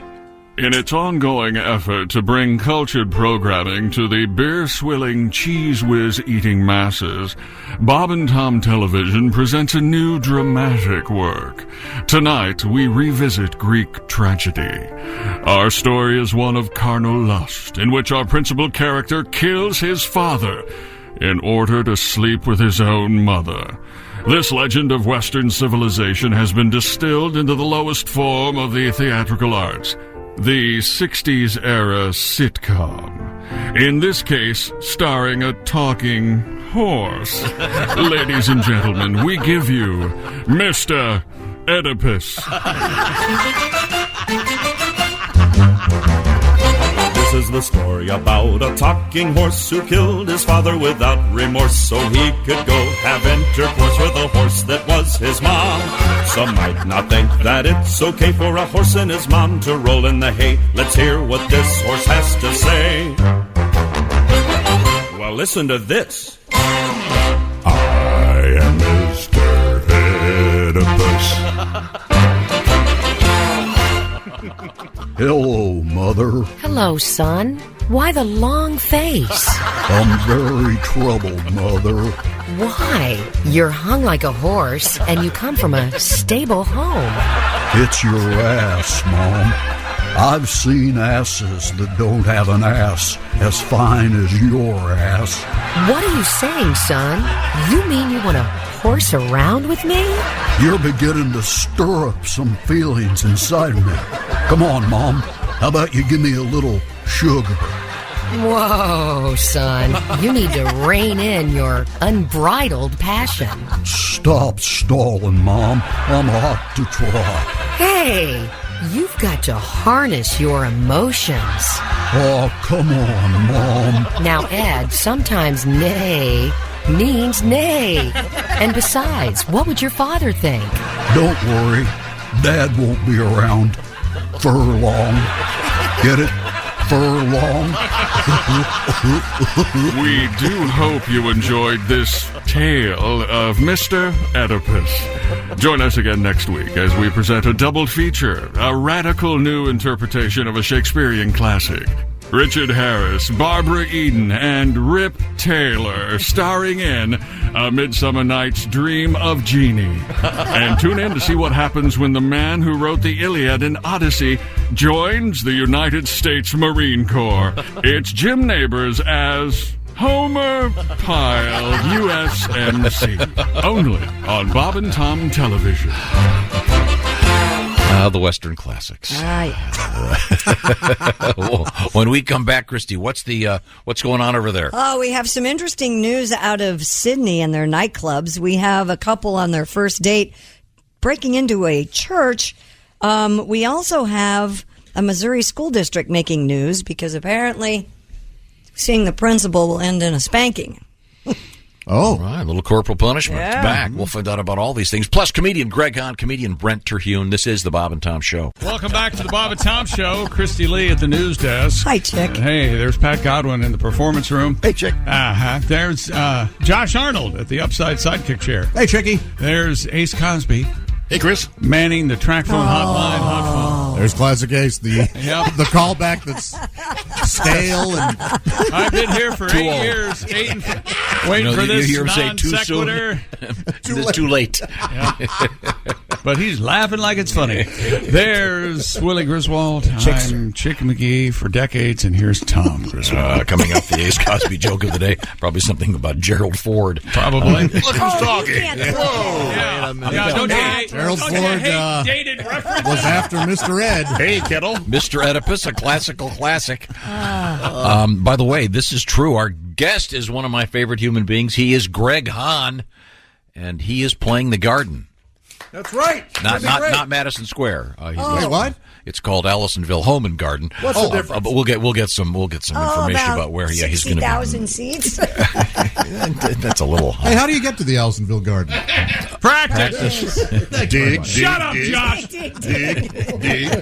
Ace redeems himself. I can dig it. You can dig it? Oh, don't. No. Oh. Seriously, did you just do that? I did. Here we go. You criticized him for his old references, and then you invited an old reference. It's not an old reference. Yes, it is an old reference. I'm rather puckish. That's right. Oh, gosh. Reader of books. Many. A peruser. So, Greg, how are you doing these days? I'm doing great. A lot of guys sell T-shirts after the show. I sell my condo. And this is the one in Valencia, California? Yeah, I'm going to move out of there, go to Florida, retire, buy a sleeveless T-shirt, walk around with fuzzy triceps. Come on. All right. Now, we should point out you are a former member of the United States Marine Corps. Hello. Yes. And you are when you were asked to leave. I mean, when you left the Marine Corps. Yes. What was your rank? Captain. Oh, the Marines are great. People say, why'd you go in the Marines? There was a guy in college that they couldn't give him a roommate because he would threaten to throw them all out the window. You know, he'd beat everybody up. He was the guy always covered in blood being put in the cop car. Yeah. He'd been in the Marines. I was like, how can I be more like that guy? Now, you're also very fit. I think we should point this out. Oh, yeah, I'm fit. I've been eating hamburgers. Oh, okay. Had a couple hot dogs this morning, but I feel good. All right. Fired up. You lift the weights, don't you? Well, there's a room in my house, nothing but ribbons and trophies. Every one of them says participant. I'm telling you, I'm an athlete. Woke up this morning, did some burpees from the roast beef I had last night. Come on, can we do jokes or not? Can we do jokes? Now, Greg Hahn, once again, former captain in the United States Marine Corps. And you are I know that you're a weightlifter. Sometimes I lift some weights. Well, you know, as a fighter, remember I was the Mangler and I lost my fight? Oh, yeah, Changed that's my name right. to the Strangler. UFC Then I became the fighter. Star Spangled Bangler. Remember when I fought that kid with a medic alert bracelet and he nailed me in the forehead? Then I tapped out, but then my rash cleared up. Come on, hey, get it? EpiPen. I forgot to put in the EpiPen. I forgot to put in the most important point. I forgot to put in the thing that makes the joke work. Never mind. Moving on. Move on. Just move on. Ripped. Do you have any hobbies? Do you play golf, tennis? No. I don't play. What do I do? No, I stare at a hummingbird feeder. You know, I drink coffee. Yeah. You play the drums? You play Oh, yeah, I can play the drums. I forgot. Yeah, I play the a drums. lot of stuff. Yeah. Where's Duke Tomato? I want to play Sissy Strut. Thank you, good Duke. song. Thank you very much. Let's see, where were we? We were at the news desk with Christy Lee, and we need a palate cleanser. All right. And the only way I know to clean the palate is with some high class comedy. That sexy man with a deep voice. Ace Cosby, here he is with his joke of the day. Greg, I don't know if you know this, but I was once abducted by aliens. Wow. They made me wash my hands, clean my room, eat my vegetables. Turns out I was on the mothership. Hey! Good. I like it. It ties right in with our whole Star Trek hunk. I like that. That was funny. Thank you very much. That's sort of the idea. Christy loves it, Ace. It was a mother joke. See, and I'm a mom. Okay. It's funny. Let's move forward here from the news desk. What have you got? Archaeologists in Spain have discovered a large ancient Roman phallic sculpture. What does that mean? It looks like a penis? Yeah. The 18-inch long bas-relief phallus was found carved on a cornerstone of a building that's currently being evacuated. 18 inches. Excavated. Yeah. Who can handle that? They trace it? Are you saying that you were in the area? And they... Is that right? Uncle Remus. Remus, and then some. That would be... Project director Andre Roldan said it was common to put phalluses on the facade of houses, and soldiers carried small phallic amulets as symbols of virility. He noted, however, that this one is, quote, unusually large. Wow. Maybe it symboled something inside the house. Maybe maybe the man of the house was gifted. Could have been. And he wanted everyone to know about it. What do you mean they found it? They dug it up? Yeah, they're excavating a building. Yeah. And but it was in Spain. But this is obviously when the Romans were there. So what is it? What is the phrase? The rain in Spain falls mainly on the large vein. I'm not on the sure main what- vein. The main vein. Yeah, maybe it was a fraternity house. Maybe. Yeah, it may have been. Yeah. That's the kind of gags that they would do back then. Christy, you were in Paris recently? Is that Yes, I was. right? Have you been to Rome? I have been to Rome. Which one do you like better? I was just there. Isn't Paris kind of like a nervous Rome? Yeah. Am I wrong? Nervous. Explain. Rome. Yeah. Oh, that's it. That's all I thought. That's all I thought. I was nervous when I was in Paris. That's Greg. That's half baked at best. You forgot the EpiPen. I thought I'd have a conversation. I don't know where. Go ahead. No, Christy. why Christy, were what's you in the news? nervous in Paris? I'm interested. Well, I don't know. It was just like I was in Rome. Everyone's they're holding hands and eating spaghetti. Yeah. And all calm and happy, making out in the streets. Sure. And then Paris, everyone talks about Paris. And they got an elevator up into the thing, The right? Eiffel Tower. Eiffel Tower, Yeah, that thing. Yeah. Everyone's famous. nervous. Everyone's honking horns. You know, it's little cars honking horns. I feel like I was there. Boy, Wow. This has been not since travelogue. Victor Hugo has Let me ask you this: a city been described. Were you in Europe on business, or was this Yeah, business. Yeah, I was telling jokes going all around. Really? in English? Sure. Well, I mean, the audience didn't know what was going on. The audience didn't know what I was doing for a living, what I do for a living. But yeah, in other words, they couldn't understand me. But yeah, Huh. but yeah, no, I was doing jokes. So you weren't there with a lady friend. These are English-speaking comedy clubs, or No, it was touring with with our friend. okay? Yeah. Okay. Yeah. I got it. Well, good for you. That's fun. Yeah, it was good. He went here, there, everywhere. Asked me about it. That's cool. You need crepes over there? Yeah, it's some You like crepes. those? So What's the big deal? You ever been to Kansas? They got crepes there too. You know what I mean? Yeah. No, they don't have. Well, you need to just start. Oh, the bread. Oh yeah, you Bread ever been in to Des Moines? France. You should Go do to a store. You should do a travel show. Yeah, they got croissants at Publix in Florida. Big deal. Damn Well, right you they do. That's the same. Greg, if I remember correctly, What? It's not Oh, the look at the same. trees. Oh yeah, look at the trees. You been to St. Louis? Look at trees. The Greg on Travel Show. if I remember correctly, Greg, you were going to do a travel show where you were going to eat some things around the nation. Oh yeah, I travel the country eating the state bird. That's a good one. That is good. That show's coming out. To maybe MC that event. I'd go out with you. That was a good one. On your way out, Greg, we're going to But give they you kept trying to a sign us copy up of your for- act. Sign us up for tours. You know, you go to Oh, a different. yeah. Oh, you Yeah. take the tour. Wait, Sure. does my hotel room does it have a window? Got it.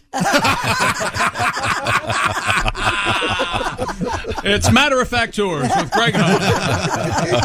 See the world from your window. Okay. Well, good. I feel like, as Chick said, I feel like I've been there, wherever that may have South of France, huh? Mobile, Alabama. You been there? Same Yeah, I've shore. been there. Okay, Right. Sam. It's South. Sam. been. Give me the teaser, Christy. What's coming up? Coming up, we have ancient frogs having lots of sex. We have goats on a roof. We have a guy smuggling animals. And what else do we have? Oh, Panda's in the news, Chick, just for you. Super. Okay, cool. I know we've also got Roadrunner news. Roadrunner. Beep, beep. Yeah. Comedian Brent Terhune's going to be joining us. We certainly look forward to that. He is. I don't think he brought his Coney Danza suit.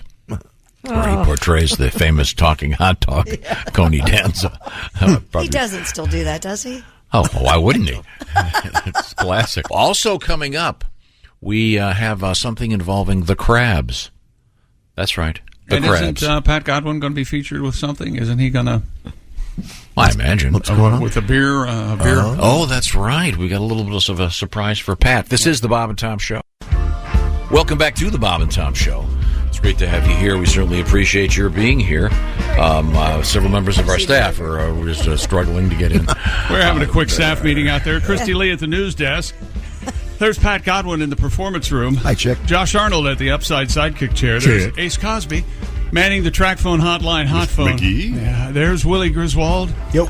I'm Chick McGee, and here's Tom with Chick, I don't another want to special throw you under guest. the bus, but I didn't know you could just order Diet Pepsis and they just showed up at the door. Sure. It's 2022. It's hammer time. Yeah. We can do anything we want. Two big cases of Diet Pepsi just showed up. I got my funny juice. All right. That's been the lull lately. Apparently we've been out of it. Yeah, you've been out of the funny juice, and now. Speaking of funny, joining us in the studio, comedian Brent Terhune. He's at the Funny Bone in Dayton, Ohio tonight and tomorrow. Brent, it's good to see you. Your beard is bigger than ever. That is a thick red beard. This is trimmed down. I trimmed it a few weeks ago, so Yeah, it looks real good. Looks great. Thank you Very much. well kept. Mm-hmm. Looks very beardy.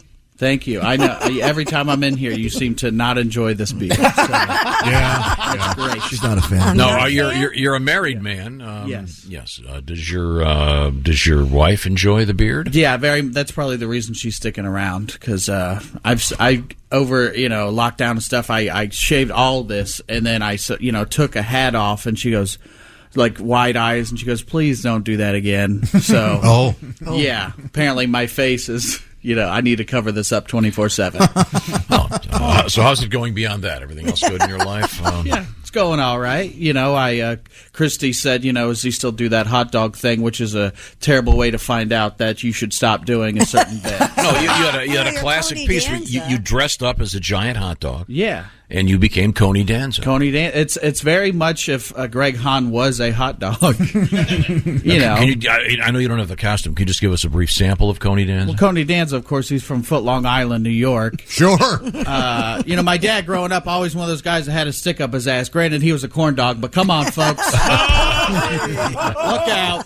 I'm still laughing at Foot Long Island. That is classic. You know what steams my buns? When you're running on the treadmill and somebody grabs your ass with a pair of tongs. That's the last time I worked out at the gas station. Coney Danza. The comedian Brent Terhune's alter ego, Coney Danza. And you have another alter ego. I got to tell you, though, the outfit, it kind of adds. Sure. It adds. Yeah, that's true, yeah. Yeah, just for a long time, I had some, being on the road doing comedy, you have some dress shirts in the back in case you get something on one of them. And then, I had a hot dog suit. I was probably one of the few guys that just carried a hot dog suit for years on end. Well, speaking of hot dogs, we have been following a trend in the internet. Jess Hooker is going to bring you in a hot dog right there. Okay. Oh, and, yeah. I can't wait for this. And what the object of this exercise is for you to take a straw and turn that hot dog into a straw by reaming out the center of the hot dog. Yeah, I saw that video and I was like, this guy's been taking my bit. We used to do this in the lunchroom at school. No kidding. And it was very much a pork-filled spitball. Oh, he had. Oh, I see. Yeah. Professional. Oh, so then you would take the straw and then blow into it and shoot the wiener meat at someone. Oh, that's good. Oh, yeah. He's already done for you. He nailed it. One this is a man who knows what he's doing. This is very much a pork Capri Sun. Okay, now, what is that beverage? I didn't know. Beer. Okay. It's a good year. It's an IPA. For hot dog. This is a good time to break my sobriety, right, guys? Yeah. Wait a second. If that's true. Hang on a second. Don't drink that. We do. I meant hot dogs, not alcohol. Okay. We do have an O'Doul's in the building. Is that correct? No. I'm good with this. Okay. I don't want to. This urine-colored liquid. I'll drink this. Okay, just take a sip. You did a nice job making that hot dog straw. Oh, that takes me back. How does it make the beer taste? Like beer, not very good. So, Oh, you're not a big beer person? not really, no. But I do. If you suck on that a little bit, it starts to plump. So, Yeah. That's Really? par for the course. Okay. Very. I found it that's to the be, first time that's ever happened to me before. I found it to be very salty. Well, that also is par for the course. Well, I think. Yeah. Oh, you're implying that yes, Well- I'll suck it. Yeah, right. Hold on, wait a minute. What did it make me look like? Now, More like bean sprout. the only person in the studio who hasn't done this is Mr. Godwin. Well, There's a lot of equipment back here. I know that you also do not drink alcohol anymore. No, just the heavy meds. And we've taken the liberty of creating another way to do this where you don't have to do it with alcohol. All right. Pat. So we're going to have Ms. Hooker bring you in a hot dog. Now, now this looks hard. You guys have all struggled with this. Well, not Brent. No, He was. Yeah, I was. now I It don't know looks if- like he worked at a factory where they made hot dog straw. That's what he looks Now, like. For bachelorette parties, that's what we do. I can't imagine that. Brent, do his weenie. Yeah, I was going to say. Brent do his. I don't. Brent, do his weenie. Do his weenie, Brent. I don't think that Pat's going to be capable of creating the wiener. I already did it. Oh, okay, all right. Oh, you didn't do that. You didn't do that. Bull. Jess did it. Yeah, there's Jess in the Okay, background. I see yeah. Jessica. Okay, now Pat, I know that you are a non-drinker, no alcohol for you. You've done a nice job with that for a while. This is the way Pat appears all the time with a handler, just in case anything gets out of hand. Only way I get Now, through life. Pat, obviously, we didn't want you to have to drink alcohol, so we have taken the time to get some Ensure for you. So if you, Ms. Hooker, would you mind, and just show the audience, please, the Ensure. Show that to the it's camera. chocolate. Oh, that is Delicious. that is thick and creamy. Chocolate Ensure. How about that? Now, is that a protein or is there calcium in there? It's chock chock full of everything. nutrients. It's old. Kind of what the old people get at the nursing home. It's like a meal in a can, right? That's yeah, exactly right. Okay, now, Pat, take your hot dog straw. I want you to first take a little sip of the Ensure to make sure you get. I want to compare Combs, as they used to say in the Vitalis commercials. Okay, now I want you to suck that wiener. Go, Pat. Pick up the memes. Okay. Well, that's disgusting.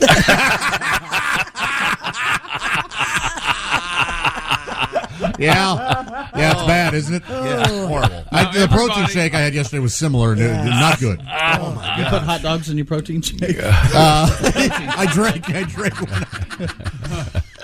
It just makes it saltier. Okay, we'll figure. Well, then quit drinking. Well, he gave it a good. I'm proud of him. He gave it 3 Thank you, tries. Pat. Now, Pat, I've got a couple of requests here. If you're in the mood for some music. I know you're gonna have to search for this one. I think this is one of my favorite Pat Godwin songs. It's this guy David writes. I got my first pumpkin spice latte of the season yesterday. Oh, really? That's out? Yeah, this is David writing from Cedar Falls, Iowa. That seems too soon. Yeah, it does. Well, I don't know maybe it's a local coffee shop that's doing it. Because I don't think Starbucks has kicked in their pumpkin spice. I heard the Dunkin' commercial for it yesterday. Yes, they have. I know they'd have their pumpkin spice cold brew. Yeah. Oh, it sounds good. So now, Pat, we should point out to people, and Brent, I'm not sure if you're aware of this. Pat is seeing someone. Oh, this is news to me. It's a woman. You couldn't tell from what he's been texting me. I gotta throw it out there. Naughty boy. And this woman has she's got Pat doing yoga. Okay, that's good. And flexibility. Yeah.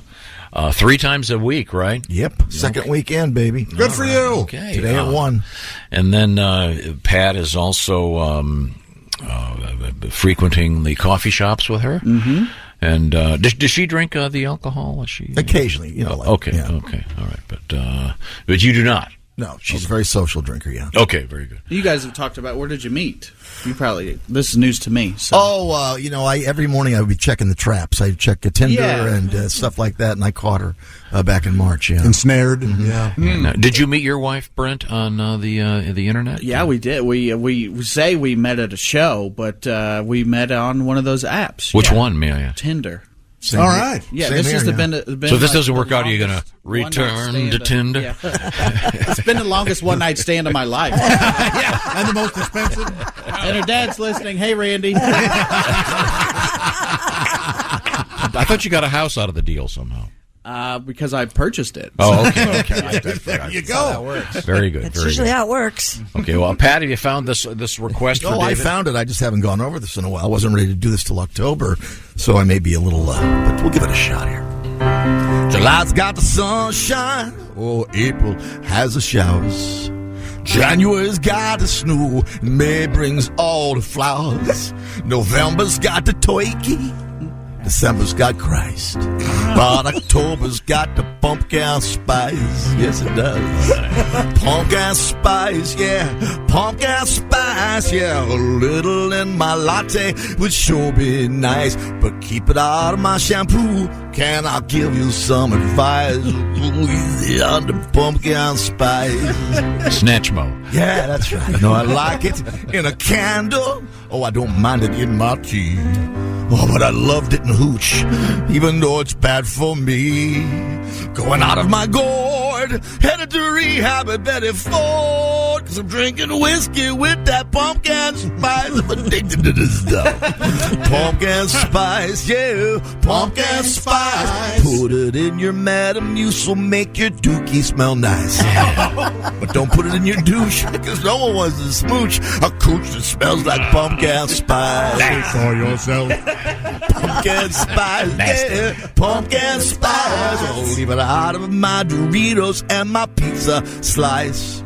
For you freaks who want a plumpkin, try with a splash of pumpkin. Oh, get sleazy with that pumpkin spice. Oh, the caves, they got spelunkin'. Michael Jordan's got the Dunkin'. James Brown, he put the funk in. But October's got the pumpkin spice. All right. Yeah. Go out and make it a nice day. That's Pat Godwin. Randy Newman meets Satchmo. That's a very, very fine song. Thank you, Pat. Thank you. And a little early for the pumpkin spice. Yes. I think they do it at this time too to coincide with back to college. I think Well, that it's makes such sense. a huge. But I mean, it's obvious that in our culture, everything now is the Halloween stuff's out. The Christmas trees are out at the box store. Have you seen that? You want to get prepared? Can I say It's something? August. But what are you guys mad about? Life's hard. Drink a pumpkin spice latte in the summer. Who cares? I don't think it's a big deal. He He said something about life being hard. Let's hear him out. What's going on? The Christmas trees aren't out in the lobby. No, but part of the fun is you wait till Thanksgiving and you go to the Yeah. place and you get your tree and you You put it can up. do that. That's how Americans do it. You can do still that. do that. Yeah. But you can get it today if you'd you like. can't play Christmas music till after Thanksgiving. They're not. By the way, can I tell you something? You totally can. I get in my car, Frosty the Snowman on the way home. Grandma got ran over by the reindeer when I'm doing my errants. Really? I disagree with that. But Pretty soon we'll all be wearing the same clothes as socialism creeps into every aspect of our lives. I didn't hear either point that both of you guys were making talking at the same time. You go first, bro. I was going to say, nothing gets me through my workout more than Frosty. I mean, if you can't play Christmas music during non-Christmas, I mean, my sex playlist is ruined for one. Really? It was a joke. I got nothing on that one. My goodness. I don't know what song it is. Hey, you're right. Me too. It's one of those things. I do this all the time, where you think it's a joke, but really it's the setup.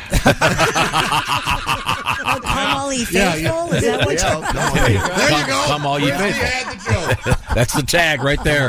Trust me, happens to me all the time. I have a notebook full.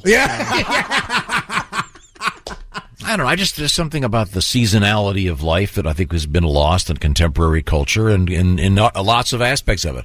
You go to the grocery store in the middle of winter and you get a terrible tomato. Right now, you can get great tomatoes. There's a season. What's that song? How's that go? Time Tis of the the season. season. To every season. To every turn season. return. There's a porno. No, what is it? Porn. Also a part of the Bible, really. It's okay, not sorry. a song based on. You know what I'm saying?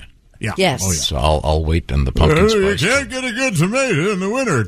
Are you canning your tomatoes so that you'll have good Try to tomatoes? pass them off as good tomatoes. No, that's fine. No, you join the lemmings that insist on having bad tomatoes in January. Fine. First off, that whole phenomenon with the lemmings has been debunked. Second, I know, but I think I know that's not true of lemmings. However, I think it's become a standard analogy to not thinking for yourself and following the if herd. you want a Christmas tree today, yes, you can go get one at the store, but you got to go in like the back aisle. Yeah, but I just don't want to walk into. I don't want to walk into a box store and hear Christmas music right now. It's not going to happen. Well, it's getting closer to it. There'll be Christmas. That's right. As music we get in closer September. to Christmas. No, they're moving it up and up and up and up and up. You're talking about it like this is some slippery slope. Oh, it is. All American ideals are going out the window because you can get a pumpkin spice latte when it's above 80 degrees. I'm telling you, pretty soon they're going to be. Just mark my words. You are Mark my one words. sheeple away from a conspiracy theory. I also enjoy the seasonality, though. I do. So Okay. but I will get September 1st is my pumpkin spice day. Oh, is that it? Now, Brent Terhune is a comedian. He's going to be on stage guess I telling was- Christmas jokes tonight in Dayton, Ohio. With the That's Funny Bone. right. Now, Front to I- back, I nothing bet but you Christmas. you've been doing this for a long time. I'm sure you have some seasonal jokes that you bring back. Yeah. Like the big debate in our house is, were you going to have a real Christmas tree? You're going to have a fake Christmas Right. tree. So we settled on we get a fake Christmas tree, but we throw it out every year. That's a good compromise. And you thought this was a pointless discussion. We got a great joke out of Christy and out of I Brent. thought that yours was a pointless discussion. I thought that was a great joke. I can be on both sides. Yeah, there are certain exceptions. I do like to grill out in the dead of winter. Yeah, that can be very fun. That's Well, that's anarchy. What are you trying to do? Now, I bring You're gonna that. melt the stove. I bring that up because we're going to be giving away. Good God, man. We're going to be breaking out the Big Green Egg Mini Max, and we're giving a bunch of them away. And I want to look at the calendar. It's starting next week. soon. That's right. We're going to be doing the special Bob and Tom Pigskin Pick'em. You get to make your picks, and every week What is we're going to it? have a winner. Opening NFL 13 days? Yeah, a week from 2 weeks from And you yesterday. get to, and then if you win, you get the beautiful Big Green Egg Mini Max, which is nice. the Rolls Royce of grills. Yes. And then you get to come on the air with Mr. Chick McGee. Who's the Rolls Royce of Yes. sports prognosticators? There you go. For the famous shoe-in of the week. Once again, last year, if you'd stuck with Chick, over 500 against the spread, ladies and gentlemen. 45 minutes ago, that guy was calling me Chris. Okay, don't believe anything he said. Okay, sorry. And by the way, we have a new thing now where every guest comedian on the show gets a free Big Green Egg. And Brett, that has been canceled. Boy, I shouldn't have said anything. I was You gonna looked grill in real the excited. Dead of winter. Yeah. I wanted. Ugh, I don't feel good. We've our new Australian rules guest chair. Oh, Yeah. yeah. You may want to drink the rest Oh, of you that don't beer. Or save a little for after. You may not want to look at that video. She filed for divorce, by the way. Who did? The person we're giver. talking about. The giver of that video, the Australian rules football dude. Oh, okay. Apparently, his wife filed for divorce within like hours of that Whoa. video surfacing. Yeah, once again, he was servicing one of his teammates. Yeah. Yeah. In a Because bar. he, quote unquote, lost a bet. In public. In a bar. It's the videos. Lost again. He threw the dart in the wrong direction. Oops. Yeah, exactly. I lose. The video's real hot. I mean, graphic. Thanks for that link, by the way. We have an obscure request coming up. Okay. And I mean really obscure, because we've been doing this thing with hollowing out the hot dogs. And Brent, I don't know if you've seen these. These are what's the word I'm looking for? Store bought. Is that the word? These I are like store-bought. Yes, hillbilly and store bought. Yeah. these are they're called Benny's Original Meat Straws. And these are meat sticks that don't have to be refrigerated, so already I'm a little concerned. I but like they're beef straws. jerky. Yeah, it's like a beef jerky. We have a special jerky request coming up. Another incredibly obscure piece from the Bob and Tom Show coming up next. By the way, a bunch of those have landed on Spotify. And speaking of places we're landing, check it out on YouTube. A bunch of the Bob and Tom stuff is there, including right now. This is the Bob and Tom Show. Welcome back to the Bob and Tom Show. Christy Lee at the news desk. Present. Pat Godwin in the performance room. Hey, Chick. There's Josh Arnold at the upside sidekick chair. Hi, Chicky. Ace Cosby's here, buddy. He's manning the track phone hotline, hot phone. There's Willie Griswold. Hey, man. I'm Chick McGee. And here's Tom Griswold. Comedian Brent Terhune is here with us. His beard juts out at you. It's like a serious weapon. Look at that thing. A weapon? I wouldn't say that. No, but it's big, it's serious, it's strong. Do you think so, Christy? It's a powerful beard. Yeah. Do you dig a beard like that? No, we've been through That's really this. mean to our guest. I know. I'm always mean to him. I'm sorry. I know. Christy, will you rake your fingers through his beard? Yeah, just once. Try it. It's got some oil in it. You might. Yes. No, you don't want yes. to touch this. Do you put oil in your beard? No, I don't keep mine that. I keep it short. So What is the oil called? Beard Just oil? beard oil, yeah. Oskay does that. He uses beard oil. Really? I just thought that was just grease from his lifestyle. Oh my! And Why are you thought I so was mean this morning? Because I'm not nice to my friends. Jeff is my friend. Do you use beard oil? No, I use a special beard wash in the shower. Oh, really? On my balls. Why can't I just say things? So are your pubes as neatly groomed as Brent's beard? Let's compare. Let's get a side by side. Separated at birth. Do you really use a beard wash? Yeah, I do. Yeah. You sucker. No. So how does it differ from any other soap? I just use shampoo and my actual hair conditioner, and that would work. Oh, cool. Yeah, that's probably what it is. Really, it's probably closer to some kind of conditioner. Don't get mad at Josh. You use soap for babies and for horses. You use the Good Mane and Tail and Johnson's Baby Wash. Have you been using Johnson's baby shampoo since you were a baby? Yeah, I like it. Don't you see? That's okay. Wake up, Tom! Your hair fell out. Will you wake up? Well, it didn't fall out because I was using Ivory soap. You know, just because we were talking about this kind of off the air, just because your mom used a product doesn't mean you have to still use No, it. it does, and I could throw away my tampons. I use Tide because my mom used it. There you go. Okay. I mean, now that I think about it, I think Whatever happened to the tampon belt and the pad and stuff? No, it wasn't a The tampon sticky- belt. It was a pad belt. A sticky tape? Is Oh, that I've Velcro seen. changed lives. I saw a woman Not recently. Velcro, but sticky tape. A woman recently. She had seen the great harmonica player with Jimmy Buffett, a Norton Buffalo, and he had like a what do you call that thing where the like a bandolier wears? bandolero Yeah, like the For ammo your belt harps? on their chest, and he had the harmonicas in it. Yeah. She's done the same thing with tampons. How about that? So She's got her right there. a bit of a heavy flow. I'll use this. Yeah, I was very lucky. The feminine hygiene changed right about the Right, right time. I didn't have to deal with that. Okay, well. The belts and And now all they've that. got the Diva Cup, which Yeah. that sounds like the trophy you win when you win RuPaul's Drag Race. Yeah, It sure, does. the Diva Cup. And that's First the one. place. How does that? Does that just sort of? Is It sits in there and dangling on a collects. string? I mean, No, it goes Like a up hot air in. balloon basket? Is that what it looks like? No, oh, it's up in there. Oh, okay. funnel. It looks like an upside down funnel. Yeah. And it holds and then you pull it out It just and clean it. Keurigs down into the. No, it holds it until you Oh. pull it out and then you clean it. Does it make that noise like when a Keurig is finishing up with the? No, it sounds like this. I can't do it. Oh. No, it goes. Oh. There you go. Okay, thank you very much. Let's move forward here. What else is new in your life? I'm sorry, Brent Terhune. I know you're going to be on stage. You're going to be on stage at the famous Funny Bone in Dayton, Ohio. What else is happening? Well, I was, we were talking about periods. Yes. I asked my wife because I was like, "What she? It's a big ordeal for women." And I was like, "What's that like?" She's like, "You don't even care." I'm like, "No, I can't have it. So you got to tell me." And she's like, "I'm tired, hungry, horny, sleepy, sad, cranky, and my boobs hurt." And I was like, "Oh my god, I think I'm on my period too." I got all those. By the way, I think those are the original Seven Dwarfs. It was. Yeah. My boobs hurt. He had to be canceled. Yeah.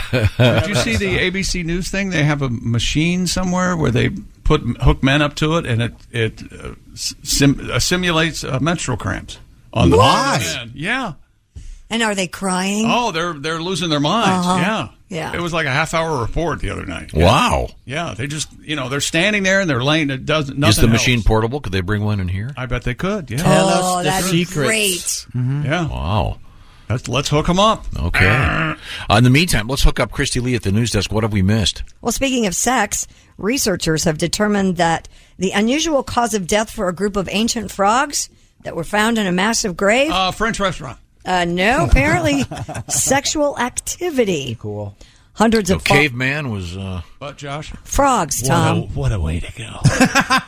Hundreds of frog fossils had been found in a 45 million year old swampy coastland in Germany. Fine looking frog fossil you got there, Fred. Can you imagine working with frogs? What a gig. Oh, very good. Thank you. Thank you very much. Gig? Researchers said You sexual learning anything, Brent? You learning anything? Do you gig frogs? Yes. Yes. Okay. Sexual activity. I was Googling it. I had no idea. You haven't heard I can gigging gig it. frogs? No. Can you gig it?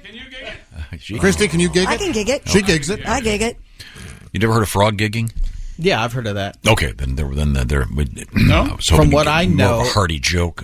Your son has never heard the term frog gigging. What does that even mean? You poke him with a barbed stick or something. Hey, you know those guys that pick up litter on the side of the road? Yeah. No. You essentially do that, but Do you a have frog. to do it because frogs will overrun a certain area. Which gets back to my Or story. do it for food.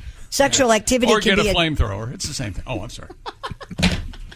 So there's thousands of dead frogs. And the sexual activity apparently can be a death trap for modern toad and frog species. Really? It's likely that these ancient specimens died from exhaustion due to their enthusiastic mating. Tom, I told you. I told you time and time I told you Yeah. time and time again. Half of them went out on top. Yeah? Yeah. At least got that Yes, going. they did. Got that going for you. Yeah. From what I know about Muppets, I can only assume it was pigs that killed them, correctly? She always seemed pretty amorous, didn't she? She did. Yeah. She really loved Kermit. Oh, Pat, I just Did thought they of a ever song do you it? could do. Did they ever get together? They had babies, yeah. What is that? What's green They and had smells baby- like bacon? Yeah. Kermit's finger? Okay, that's a classic. Good. Ribbit. Ribbit. Kids. Ribbit good. Ribbit good. I just thought. Now, coming up. Perhaps we should regroup. Okay, coming up, we have Jeff Oskey with things we failed to mention. Oh, Battle of the Beards. We're also going to bring back comedian Greg Hahn.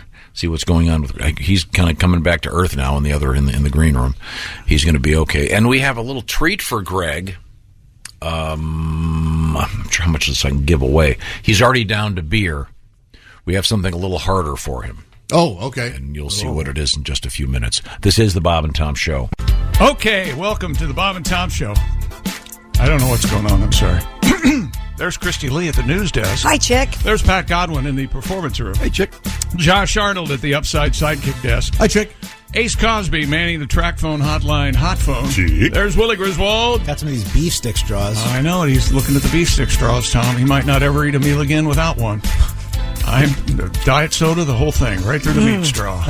These are once again store-bought original meat straws from Benny's, and you're not going to see a turtle with one of these sticking out of his craw. And you don't want to buy those, from the guy down the street out of his trunk. Why not?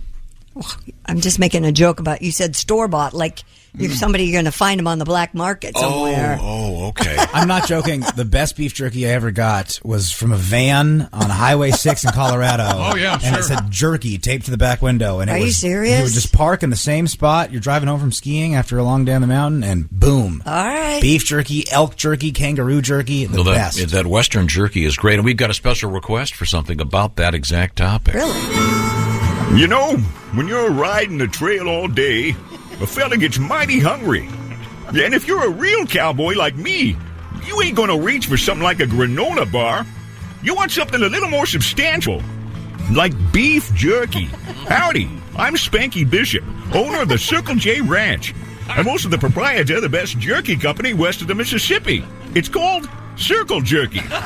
Circle Jerky has been a cowboy favorite for over 20 years. When me and my buddies have been riding the range all day, we like to sit back and relax around the campfire, sip a little whiskey, tell some stories, and have ourselves a Circle Jerky. If you've never had yourself a Circle Jerky, you don't know what you're missing. I know the other hands in the ranch love it just as much as I do. We'll set up our campsite, and before you know it, everybody's got their meat out. When we're not poking cows or mountain horses, we cowboys love a good Circle Jerky. A cowboy's day is long and hard. It's a lot of worky. So sit right back and grab your sack of Circle Jerky. You got that right. Here at the Circle J Ranch, our jerky's so good, even city folk like it. Hello, I'm famous radio personality Chick McGee. You know, like many men, I enjoy a jerky several times a week. In fact, I'm polishing one off right now. Just the thought of seeing the busy cowhands, the oily, leathery saddlebags, and all that wonderful meat brings back fond memories for this cowboy. Excuse me, I need to get back to my jerky now. Circle Jerky is available in convenience stores and wherever porno is sold. When working stiffs ride into camp, they ain't feeling perky. So we insist they grab a fist full of Circle Jerky. There you go. I don't know who ate the cracker. I don't know. Welcome back to the Bob and Tom program. And we have another special treat. We're doing the meat straws test the last couple of days. But I thought we would do something a little bit different because we have a guest in the studio. He is comedian Greg Hahn, one of my very favorites, recently back from touring Europe. We opened up the show by having Greg create a straw from a wiener. It was delicious. Loved it. And then you drank a beer or two and ate a couple of hot dogs. Now, I know Friday. you like the harder stuff, so I'm going to ask Jess Hooker to bring something in for us. This is something we read about in the news. I would like you to try this for us. Yeah, I'll try it. This is a liquor, and it's made from a rare crab. My. Yeah, remember we talked about this? I like crabs. Do you like crabs? Sure. You ever had them? No. No. You got him once, didn't you, Dad? Oh, yeah, it's a long story. Didn't you get crabs from an equestrian named Jamie? That's very good. Wow. Close. You're close. Whoa. Jess is a little stingy on the poor. This is a. Let me explain this. Listen up, baby. Come on. It's Friday. We got trouble. What's going on around here? This is from Tamworth Distilling, and it's called. You want me to taste it or not? Just a second. Let me give the intro. Is it a bourbon, a whiskey? What we got? I wasn't expecting this. He's thirsty, Tom. Let's go. It's these particular crabs are plaguing North America's marines ecosystems. Yeah. And they have been for many, many years. They made their way to the United States on ships in the 1800s, and they've been causing quite a problem. So this distillery is grabbing these crustaceans and making them part of the whiskey. Does it smell crabbish? No, not at all. It does not. It smells sweet. Each bottle uses a pound of green crabs. Cheers. And Christy are going to start Cheers, drinking. Christy. Hell yeah, cheers to I can't that. tell you where I'm staying, Ramada. But good luck tracking me down, 419. That's good. How is it? It's good. Does it? And it has no fish. Wait a minute, Josh. No, it's got some booze in there. It's boozy, but it's not crabby. Nice. It is boozy. Josh, you threw a little down yourself? Yeah, I did. Yeah. Hey. Oh, Willie had a shot glass, oddly enough. Our buddy Brent Terhune brought me a Lost shot glass, my favorite TV show, Dharma Initiative. Bottoms up, gang. There you go. Oh, look at I it. don't taste any crab at all. No, you don't taste any crab, but it's And this is from got a bite. Tamworth, New Hampshire. Hey, Jess. Got no bite. Who do we thank? 'Cause You sip it. You don't just who do we slam thank it. for getting this for us? Jack Taylor from Cincinnati went Okay. out to the East Coast and got it for us and mailed Wow. it. Thanks, How Jack. about that? Thank you, Jack. It's got this wax. Tom can't open it. It's got no It's bite. a very Right, Willie? cool Willie, bottle. that like didn't a have any very bite. cool It's got like a wax. Is this a screw off top? How does No, just It's like any kind of cork. You work it already out been. and just have to. It's already been opened. There you go. Ah, the boy pirate. It's like it's got real melted wax over the cap. It's cool. smells like a mild bourbon. Yeah, boy, I am still feeling it. It is warm. I kind of shot it. I do not think that's No, for you're shooting. sipping it. I shot mine too. I sip. Oh, okay. Sip. See, Christy, I like to And shoot then mine. swallow. Thank you. You shoot your wad on a. It's really hard to talk to you people. You know that? We don't make it easy, do we? No. Children. Everything's. Did you one of try those, this stuff, one of Chick? these- No. I saw Godwin in the green room had a couple nips. How'd you like it? Did you taste the crab? It's called Crab Trapper. Yeah. And as far as we could tell, was only available in New Hampshire, was it? New Hampshire. Now the question is, who wants to suck it through a wiener? Me. Hey, what's the proof of the thing? What is the proof? I'm It's guessing high. 150, I don't know 175. what it High. is on the label, but we have a musical tribute to whiskey. Show me the way to the next whiskey. There's whiskey in the jar. Pour some whiskey and you wanna. Whiskey River. Salted whiskey. You can smell a whiskey burning. Somebody give me a shot. Nice. All right. Wow. Those classic songs.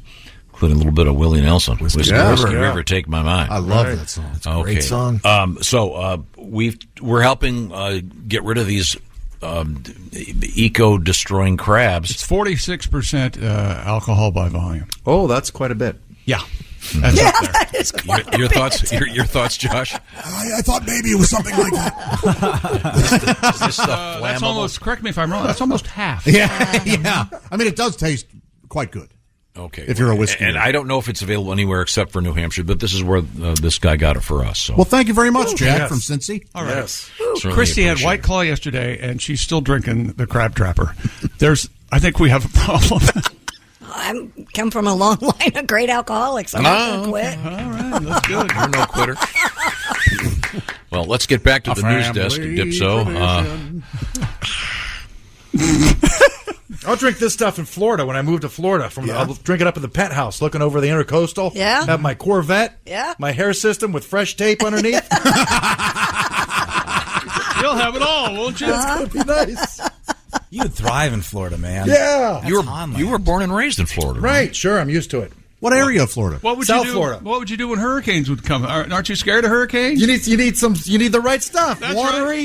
What do you need? Water, wind, batteries, extra string for your kite. That's what you need. Yeah. It's coming in. But then you get out in the front yard. Goggles, jockstrap. Bring it! That's right. Greg Hahn is our guest. Coming up, Jeff Oskey will be our guest with things we failed to mention in the news. We have time for one more news story, Christy. What have we missed? A nightclub in Sydney, Australia has banned staring at people without their prior consent. What? Did you hear what I just said? All right. Club 77 in Darlinghurst posted its new policy online saying it's, quote, committed to developing and nurturing a strong culture of consent. It said, as a nightclub, we encourage you to interact with strangers. However, any engagement must, all in capitals, begin with verbal consent. So you're supposed to go up and say, hey, do you mind if I stare at you? Yes, apparently. Ma'am, do you care if I leer? You know, as a member of the creep community, this is just a vicious attack on my people. Club co-owner Dan Gorell told the Daily Telegraph, no one's been ejected from the club for staring yet, but he wanted to lay the ground rules as the club becomes increasingly popular. How about drooling? Is that okay? Can you do that? Not without asking first. How are you supposed to not look at ladies? They're so beautiful, so colorful, right? With the eyes and the lipstick, right? And the jewelry and the fingernails are different colors. Oh, sure, yeah. What I like Little about Christmas trees that talk to you. You know, it was quite complimentary at first. So beautiful. Wait a minute. Say beautiful. I think he might be right. They're Christmas trees that talk to you. I love Christmas. Covered in popcorn. Who doesn't love Christmas? Got this? We were talking about how I'm upset that they start the pumpkin spice too early. They start the Christmas sales way too early. Nah. This from Stuart. He was in a very, very large box store yesterday. Chocolate Santas at the checkout. Wow, now that is early. Too early. Yep. Aren't they going to be stale by Christmas? You know, I think they make them that way. Oh, do they? They come off the line a little. And there may be those that can eat them in the car themselves on the way home. That's just my guess. Oh, I see. Now, coming up. I was just going to start a recruit person.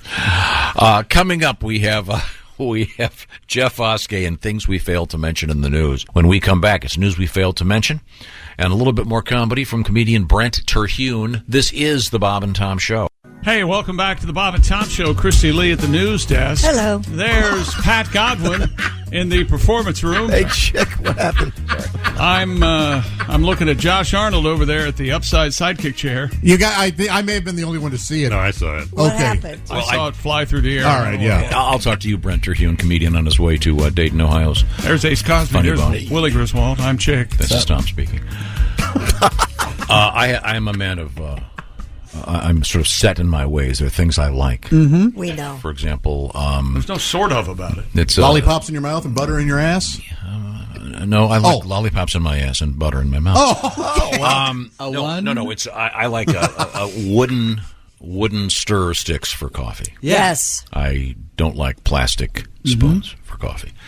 Now, I just noticed that when I have this wooden stir stick poised, crossing the top of my coffee cup Yeah. here, if I hit it like this, it's going to fly toward Christy. Yeah, and it did. And I was trying to aim it right to see if I could get it all the way there. Oh, that was on purpose? Oh, I thought. Oh, yeah. I don't know. I'm not buying that. It was an accident. Oh, wow. Oh, wow. Wait a minute, I got it all the way over to Christy, isn't that nice? He sucks on those, Christy. Hey, Josh, have you ever noticed how he has plenty more. how a stir stick is kind of similar to You want to see what you see with that same, Tom? son of a? Fortunately, I have Oh my goodness! some more stir sticks. So. Oh, perfect. Now, will you keep one of those like all day, or are you using a new one forever? Oh no, there are like 30 of them shredded in my. And he uses like 5 at a time. It doesn't. Okay. It's not just one. That was an anomaly. Usually, it's He smells them like a fine cigar. It's a Cuban. Yeah. It's like imported wood from Cuba. Just this way you can enjoy your coffee. It's a ritual for a lot of people. Yeah, but I like the wooden stir stick, don't you? Now, you're a married man. Yes. And how's that? That's going well? Going all right, yeah. Okay. Dogs, cats, kids, anything? We have cats. Whenever you tell people that you have cats, they always say the same thing. They say, we like dogs. Mm-hmm. And that's true. Like, even if you don't like dogs, most people know the type of dog, golden retriever, Shih Tzu or whatever. But then if somebody was like, what kind of cat is that? Somebody else will be like, orange. That's what they hate Mondays. They love lasagna. Nobody says domestic short hair. We talk about Gatorade, or we talk about cats the same way we talk about Gatorade. What kind do you want? I'll have a blue. Blue tastes good to me. You raise a good point. Golden retrievers, and thanks for asking. Yeah. Now, you also do a character on the internet. Mm-hmm. And what's the guy's name again? Alpha Male. I never gave the guy a character or a name, but I called him Alpha Male. He's a truck rant guy. There's no shortage of white males ranting in a truck, so I've joined them. I follow all these guys to see what they're ranting about, and he's the typical. He believes in the 3 G's: God, guns, and country. He's, he always wants to know what on flat Earth is going on. That's what he's trying to get to the bottom of it. Very, very funny. Now, we coming up, we have a very special feature. I'm not sure if you're familiar with this, Brent, but it's from our staff. It's Jeff Oskey, and a feature that we call News We Failed to Mention. And in this feature, he will be reviewing some of the news stories from this week. There he is, right there on the big screen. I'm a little close. Hold on. Okay. Now, we can do a quick beard comparison. Yours looks a little more homeless than his. Brent is kind of well groomed. Yours is really kind of tortured. My friend Mike told me I have the beard of an 80-year-old black man. Yeah, you kind of do. Yeah. I love it. No, you use a nice beard oil, though, don't you? I do. I by the Amish. The Amish make it because if anyone knows beards, it's those fellas. That's true. Sure. What do they make it out of? It's a mixture of aloe and meningitis. That was way better than I was going to say. I was going to say they drain it from a shallow gene pool. Oh, I'm sorry. Now we're talking about the realities of the horrific gene pool. It's a very Cornell West. Yeah, exactly. Yes. I think that's what without all the degrees. Yeah. Right, without the brilliance. Yeah. Well, don't sell yourself short. You're very brilliant. Oh, well, you don't know me very well, Christy. All right. Now, I have a question. Jeff, your beard is salt and peppery. Yeah. But your hair isn't. Do you do a little bit of the dye job on the hair? Oh, no. Really? No. That's what you see with me is what you get. Mm-hmm. Sorry, you don't like it. Move on. Yeah. Go talk to Godwin. If you don't like it, move on. No, because Godwin will spin you a tale. Okay, he will be whoever you need to be. There's a lot of fake stuff. I told Pat what I tell ladies on a first date. I got no money. I got bad credit. I'm not good in bed, and I'm very selfish. And if you don't like it, next, go talk to Godwin. That way, a year from now, I don't have to hear, I didn't know you were such a loser. Yeah, you did. Well, now, Brent's not familiar with this feature in which you take news stories that we may have covered and or not have covered and give us a little spin on them. Go ahead. That's right, Terhune. In case you haven't heard, what we do here, we give you a lot of news each week, but we don't give you all the news. So I'm here to give you the news that we failed to mention. Now, here's Jeff Oskey with what you failed to mention news. Pew, pew, pew, pew, pew. This week, a man dropped a big old deuce on his neighbor's lawn. What you failed to mention, okay, I'll return your chainsaw, Fred. Jeez. Could have just knocked on my door. What a jerk. A man shot his 1 millionth free throw the other day, exciting Tom to no end. Oh, it's amazing. What you failed to mention, the guys down at the rec center weren't nearly as excited. Hey, we're trying to run full court over here, jackass. The original Apple I computer just sold for a whopping $700,000. What you failed to mention sounds like an excessive amount of money just to be able to play Oregon Trail. Oregon Trail. Primitive video games. Yeah, that was a joke for those over 40. People are touting the use of reusable toilet paper. What you failed to mention is great. It's great toilet paper if you want people to stop coming to your house. I actually just tell people I have reusable toilet paper just so they'll stay away. And perfect. Sonic has brought back its pickle juice slushy. What you failed to mention with the heat and hydration, they picked a brine time to bring it back. For you, brine time, baby. Folks, come on. We found out that the Queen eats jam sandwiches every day. What you failed to mention, maybe put down the jam sandwiches every once in a while and keep an eye on your son, Andrew. I'm not sure if you're aware of this. He's been up to some hijinks of late. He's always goofing around. You know, he's got plenty of juice boxes in his Gwyneth Paltrow is going to be a guest shark on the TV show Shark Tank. What you failed to mention, I'm all for this. I can't wait to hear. I'll give you 32 quartz crystals, a stick of hematite, and 42 Gina candles for 10% of your laser robotics company. A company is making shoes by recycling faulty sex toys. What you failed to mention, the shoes are super easy to slip on as your standard casual shoe, but they're way easier to get off. Sex toys. Way easier to get off. Oh, yeah. I've got a Oh, you heard it right, Chick. Okay. Rare white rhino was born at the zoo last weekend. What you failed to mention, the white rhinos are just like the other rhinos, only they vacation in the Hamptons. That is silly. 2 people were arrested for stealing 88 watermelons from a farmer's field. When they were pulled over officers, they found the watermelons in their car. What you failed to mention, man, that's a lot of work for $200. Yes, next time, consider stealing pillows.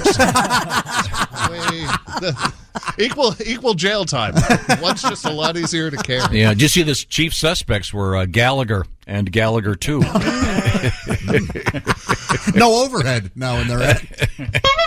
There you go. A man cut off his own penis in his sleep. When he awoke, he said he dreamed he was killing a goat for his family to eat. Oh. What you failed to mention, on a positive note, he did help his family's hunger by ruining their appetites. I'll say. And finally, there's a new supposed trend where women are using their lady secretions as perfume to attract men. Yeah. What I failed to mention, not sure if it works, but lately I have had a hankering for fish and chips. So my name is Jeff Oskey. Failed to mention news. Jeff Oskey. Failed to mention. Little malt vinegar. Yes. Oh, very much. Whoa. Okay. Okay, thank you, Jeffrey.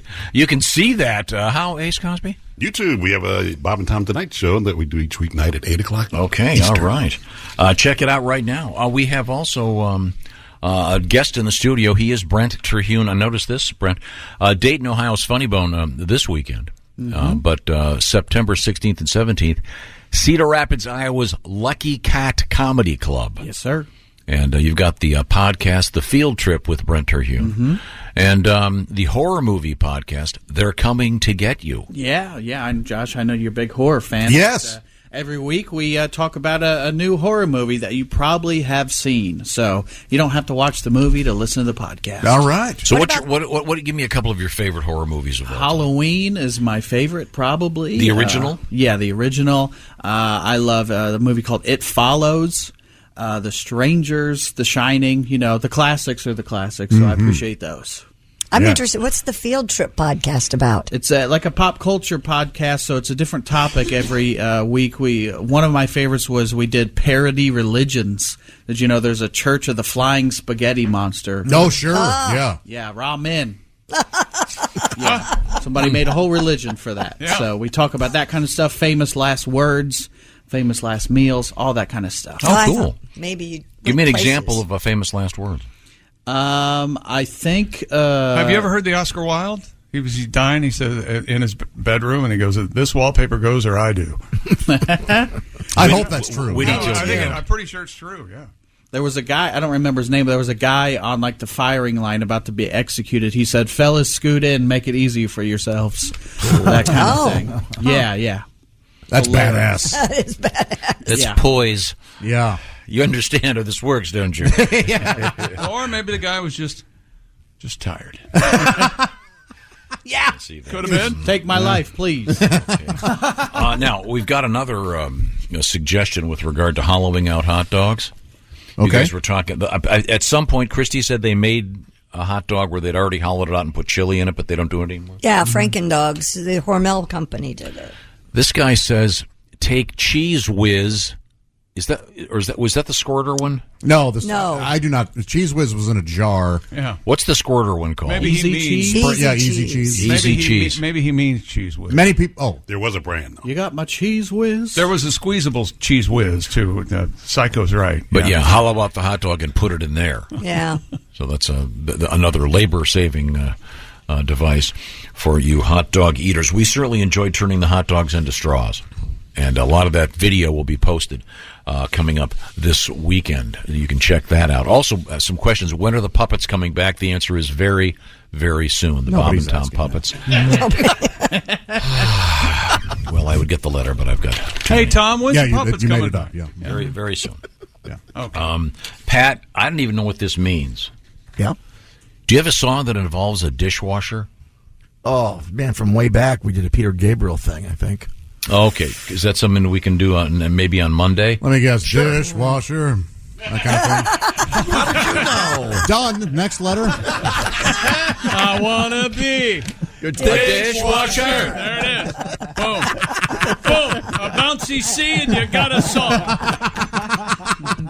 Next time I'll just ask you during the break. Okay. I didn't remember that. Is that in fact what it is? I think so. Did you not know you were going to get heckled when you started doing this? You know the show. No, but I don't remember this. I don't remember this. I don't tune. either, but I'm guessing. It's not Peter Gabriel, but you could also do like at the dishwasher. That's pretty fun too. Oh, like the car wash song? Yeah, thank you. Yeah. I love an that animal stuck in a dishwasher or something. Even this guy, Mr. Whitsitt, he says it's a deep cut but a classic. I don't remember it. So we'll have to dig that So up. many good things. Who wrote How that? about a new song? I have a story that goes with, I think, one of your new songs. Oh, yeah? Animal control officers in Davis County, Utah, removed a group of goats from a homeowner's roof. KSL reports the homeowner. KSL. KSL. KSL is what it says. KSL, that's not enough letters. It's Kissel. I think it's is Salt that Lake. their KSL, slogan? we don't have enough letters. KSL, Somebody we don't have do enough something. letters. Yeah, a letter fell off. There you go. There it is. The homeowner had been renting out the property to the goats' owners who were intending to relocate the goats as the house went on the market. Real estate agent Peyton Anderson told the station someone was meant to pick up the animals, but apparently failed to show up. I think this is true. In another life, I had a friend who had goats, and I think goats, like cats, want to be up high. They do. I'm not kidding. Yes. Yeah. If you have a goat, and it's going to end up on the roof. I saw this they story. Love it. I couldn't figure out. I saw this. How did they get up there? Left to their own devices, the goats got onto the roof where they were found by a responding animal control officer. Absolutely do that. They managed to safely round up the animals. The house currently under contract, so it didn't prevent it from getting sold. You got to be kidding me. No. That's why we did it, huh? No. Was that a joke? Aren't goats kids? Is that the Yes. one? Okay, I can never remember what the. No, The best kind of jokes you have to explain after. That's fine. Yeah, no, I'm not. I didn't say it was a joke. These But goats they- hopped on the doghouse, went up a downspout, and ended up on the roof. That's how they got up there. Then they would Snoopy not goats. stop. Getting him down was tough. You think getting that fiddler down was tough. That is so silly. That guy was annoying everybody. Get out of here, goat! I'm trying to fiddle. Do you have a tribute to goats on the roof? Yeah. When this old farm starts getting me down, and the farmhands are just too much for me to face, I'll climb way up to the top of the house and not become an item at the marketplace. On the roof, it's peaceful, I can bleat. And they can take my milk and make goat cheese. No, no, no. So when the day is done and my nipples are sore, I'll go up there where mutton bothers me.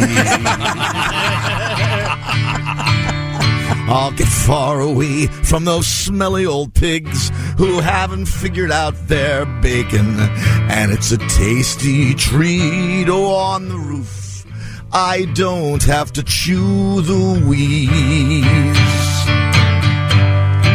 Oh, stand there while that Billy takes care of his needs. Goats on the roof. Oh, lovely. Thank you very much. Thank you very much. That's exactly what James Taylor had in mind. Yeah. Wasn't that James Taylor? Carole Yeah. King. isn't Oh, it? yeah. No, James Taylor. That wasn't. He covered it. Oh. Yeah, Up on the roof. Okay. Well, I think the hit. Was Oh James. yeah. Oh, very good. Very good. Enjoyed that very much, Ben. Coming up, we have a little bit of a history lesson for you. I'll remind you that our guest, Brent Terhune, is at the Funny Bone in Dayton, Ohio this weekend. Don't miss Brent and his beard. Coming up, something very important. Thanks again, Brent. Yeah, Brent. This is the Bob and Tom Show. Hey, welcome back to the Bob and Tom Show. Christy Lee at the news desk. Hey, there's Pat Godwin in the performance room. Hello. There's Josh Arnold Hey, check. at the Upside Sidekick desk. There's Ace Cosby. Howdy. Manning the track phone hotline. Hot phone, as no one else can. There's Willie Griswold. Hello. I'm Chick McGee, and here's Tom Griswold. Thank you very much. Rejoining us in the studio, it's comedian Greg Hahn.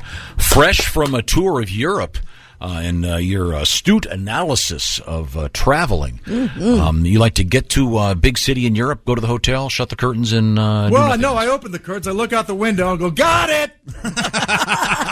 Okay, thank you very much. Oh, the architecture, the streets, this, that. You know, okay. Very, very helpful. Yeah. You ever been to Des Moines? Same. Okay. Never seen a tree. Okay, they have trees everywhere, apparently. That's good to know. In this segment of our show, what we do here, Greg, is we try to review famous things in history. Time now for famous things in history. You like history, Greg? I like it. Student of? Oh, yeah. You like to dwell on history? Yeah. Yeah, me too. You got a lot of regrets? Yeah. Oh, yeah. I've had a few. Here we go. Too few to mention. 1920. On this date, the 19th Amendment giving women the right to vote. Yes. Finally. Oh, hell. How did we lose that? Seriously. Man, we They had couldn't vote on it, and yet somehow they got us, didn't they? Yeah. I'm fine with it as long as they still get paid less. Okay. That's a joke. Pay equality's a myth. Yeah, that's true. No, inequality. Christy, remember, voting gives you crow's feet and makes you sterile. Okay. I bet the guys with the propaganda back then were you imagine? hilarious. Yeah. Ladies, you don't want to. All these matters that don't really pertain to you anyway. Why don't we just give the voting to my horse? Same thing. You know, punching a hanging Chad makes you gain 5 pounds. I don't know. If That's you know why we called it suffrage. Sounds terrible, doesn't it? All right. Pat Godwin. Yes. Beatles trivia on this date, 1968. What happened? 68? Yeah. They released, they started recording Abbey Road. They released Hey Jude. Oh, okay. Which, if you started playing it in 68, it's still just about to end. A little too long, eh? Is that right? 6.5 at most. So you'd walk into the Beatles, George Martin sitting there, they're recording the final mix for Hey Jude. You'd walk in, you go, Yep. fellas, Come on. We got the none of us. 7, a little over 7. Come on, let's make it a nice 4. Radio edit, huh? Lean, okay? Remember, I want to hold your hand. Meanwhile, get in, get out. Is there a Doors song under 4 minutes? Yeah, right. Layla from Clapton, way too long. Oh, well, if you get rid of that piano solo. Yeah, and they did the first version of the Doors' "Light My Fire." They did a radio edit. I know they did. Yeah, sure. And in retrospect, good move. I like the longer version. You do know. Yeah. The next time you get him into a Doors conversation, we're going to have a meeting. No, you got "Love Me 2 Times." That's a nice in and out quick Doors song. That's beautiful. Now, this is the question the chick is not allowed to answer. Today celebrates the birthday of Don LaFontaine. Oh. Ace, do you know who that is? Rings a bell, but I can't. Anyone else? I do know who that is. He invented blue cheese in that He's, hotel, the Fontaine Blue. In a world. Yes, he's the guy. Oh, the movie trailer He made guy. that famous. He is currently in a box, 6 feet under. I can't get out. I was reading about him. God, I'm forgetting the name of the movie. Lake Bell.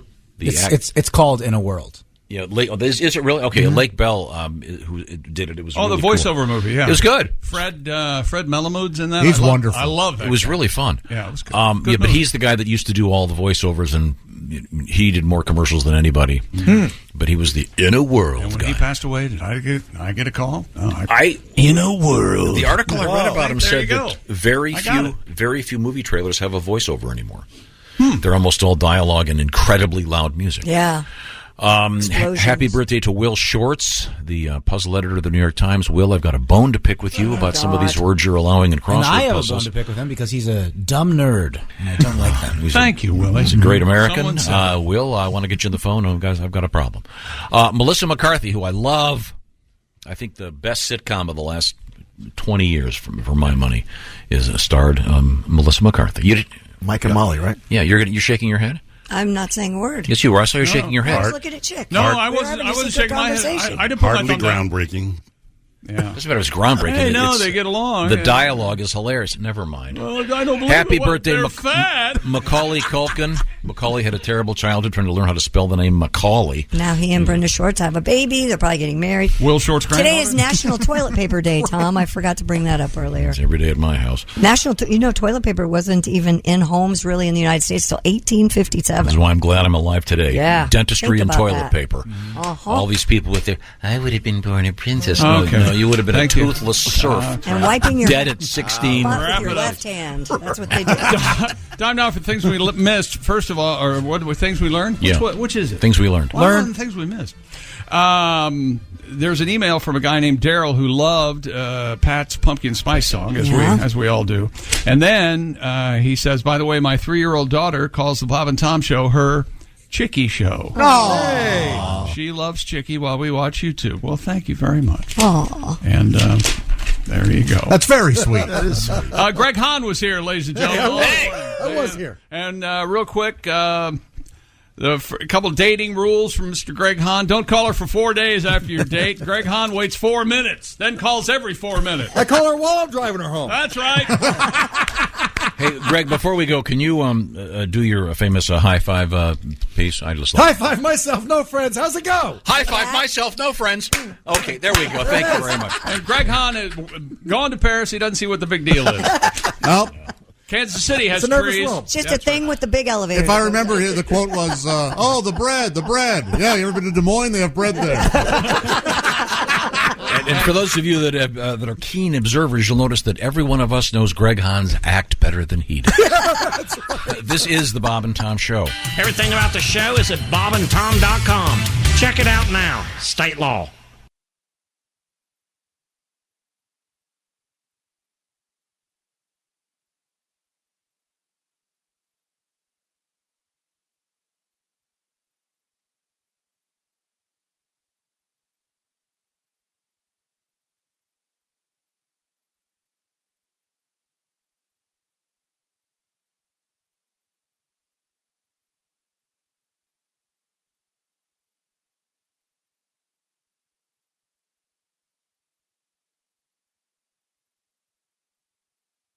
Jim Rome takes on sports. Why? because you're not playing me. With rapid-fire takes, y'all went from the Super Bowl straight to the toilet bowl. He's not over the NFL. The NFL is over him. Scorching debates. All the good, all the bad, all the ups, all the downs. He's the Spitfire of sports smack. Sorry for what I said because it was appropriate when I said it, but I can't say it anymore, dude. You are killing the game. The Jim Rome Show podcast. Follow and listen on your favorite platform.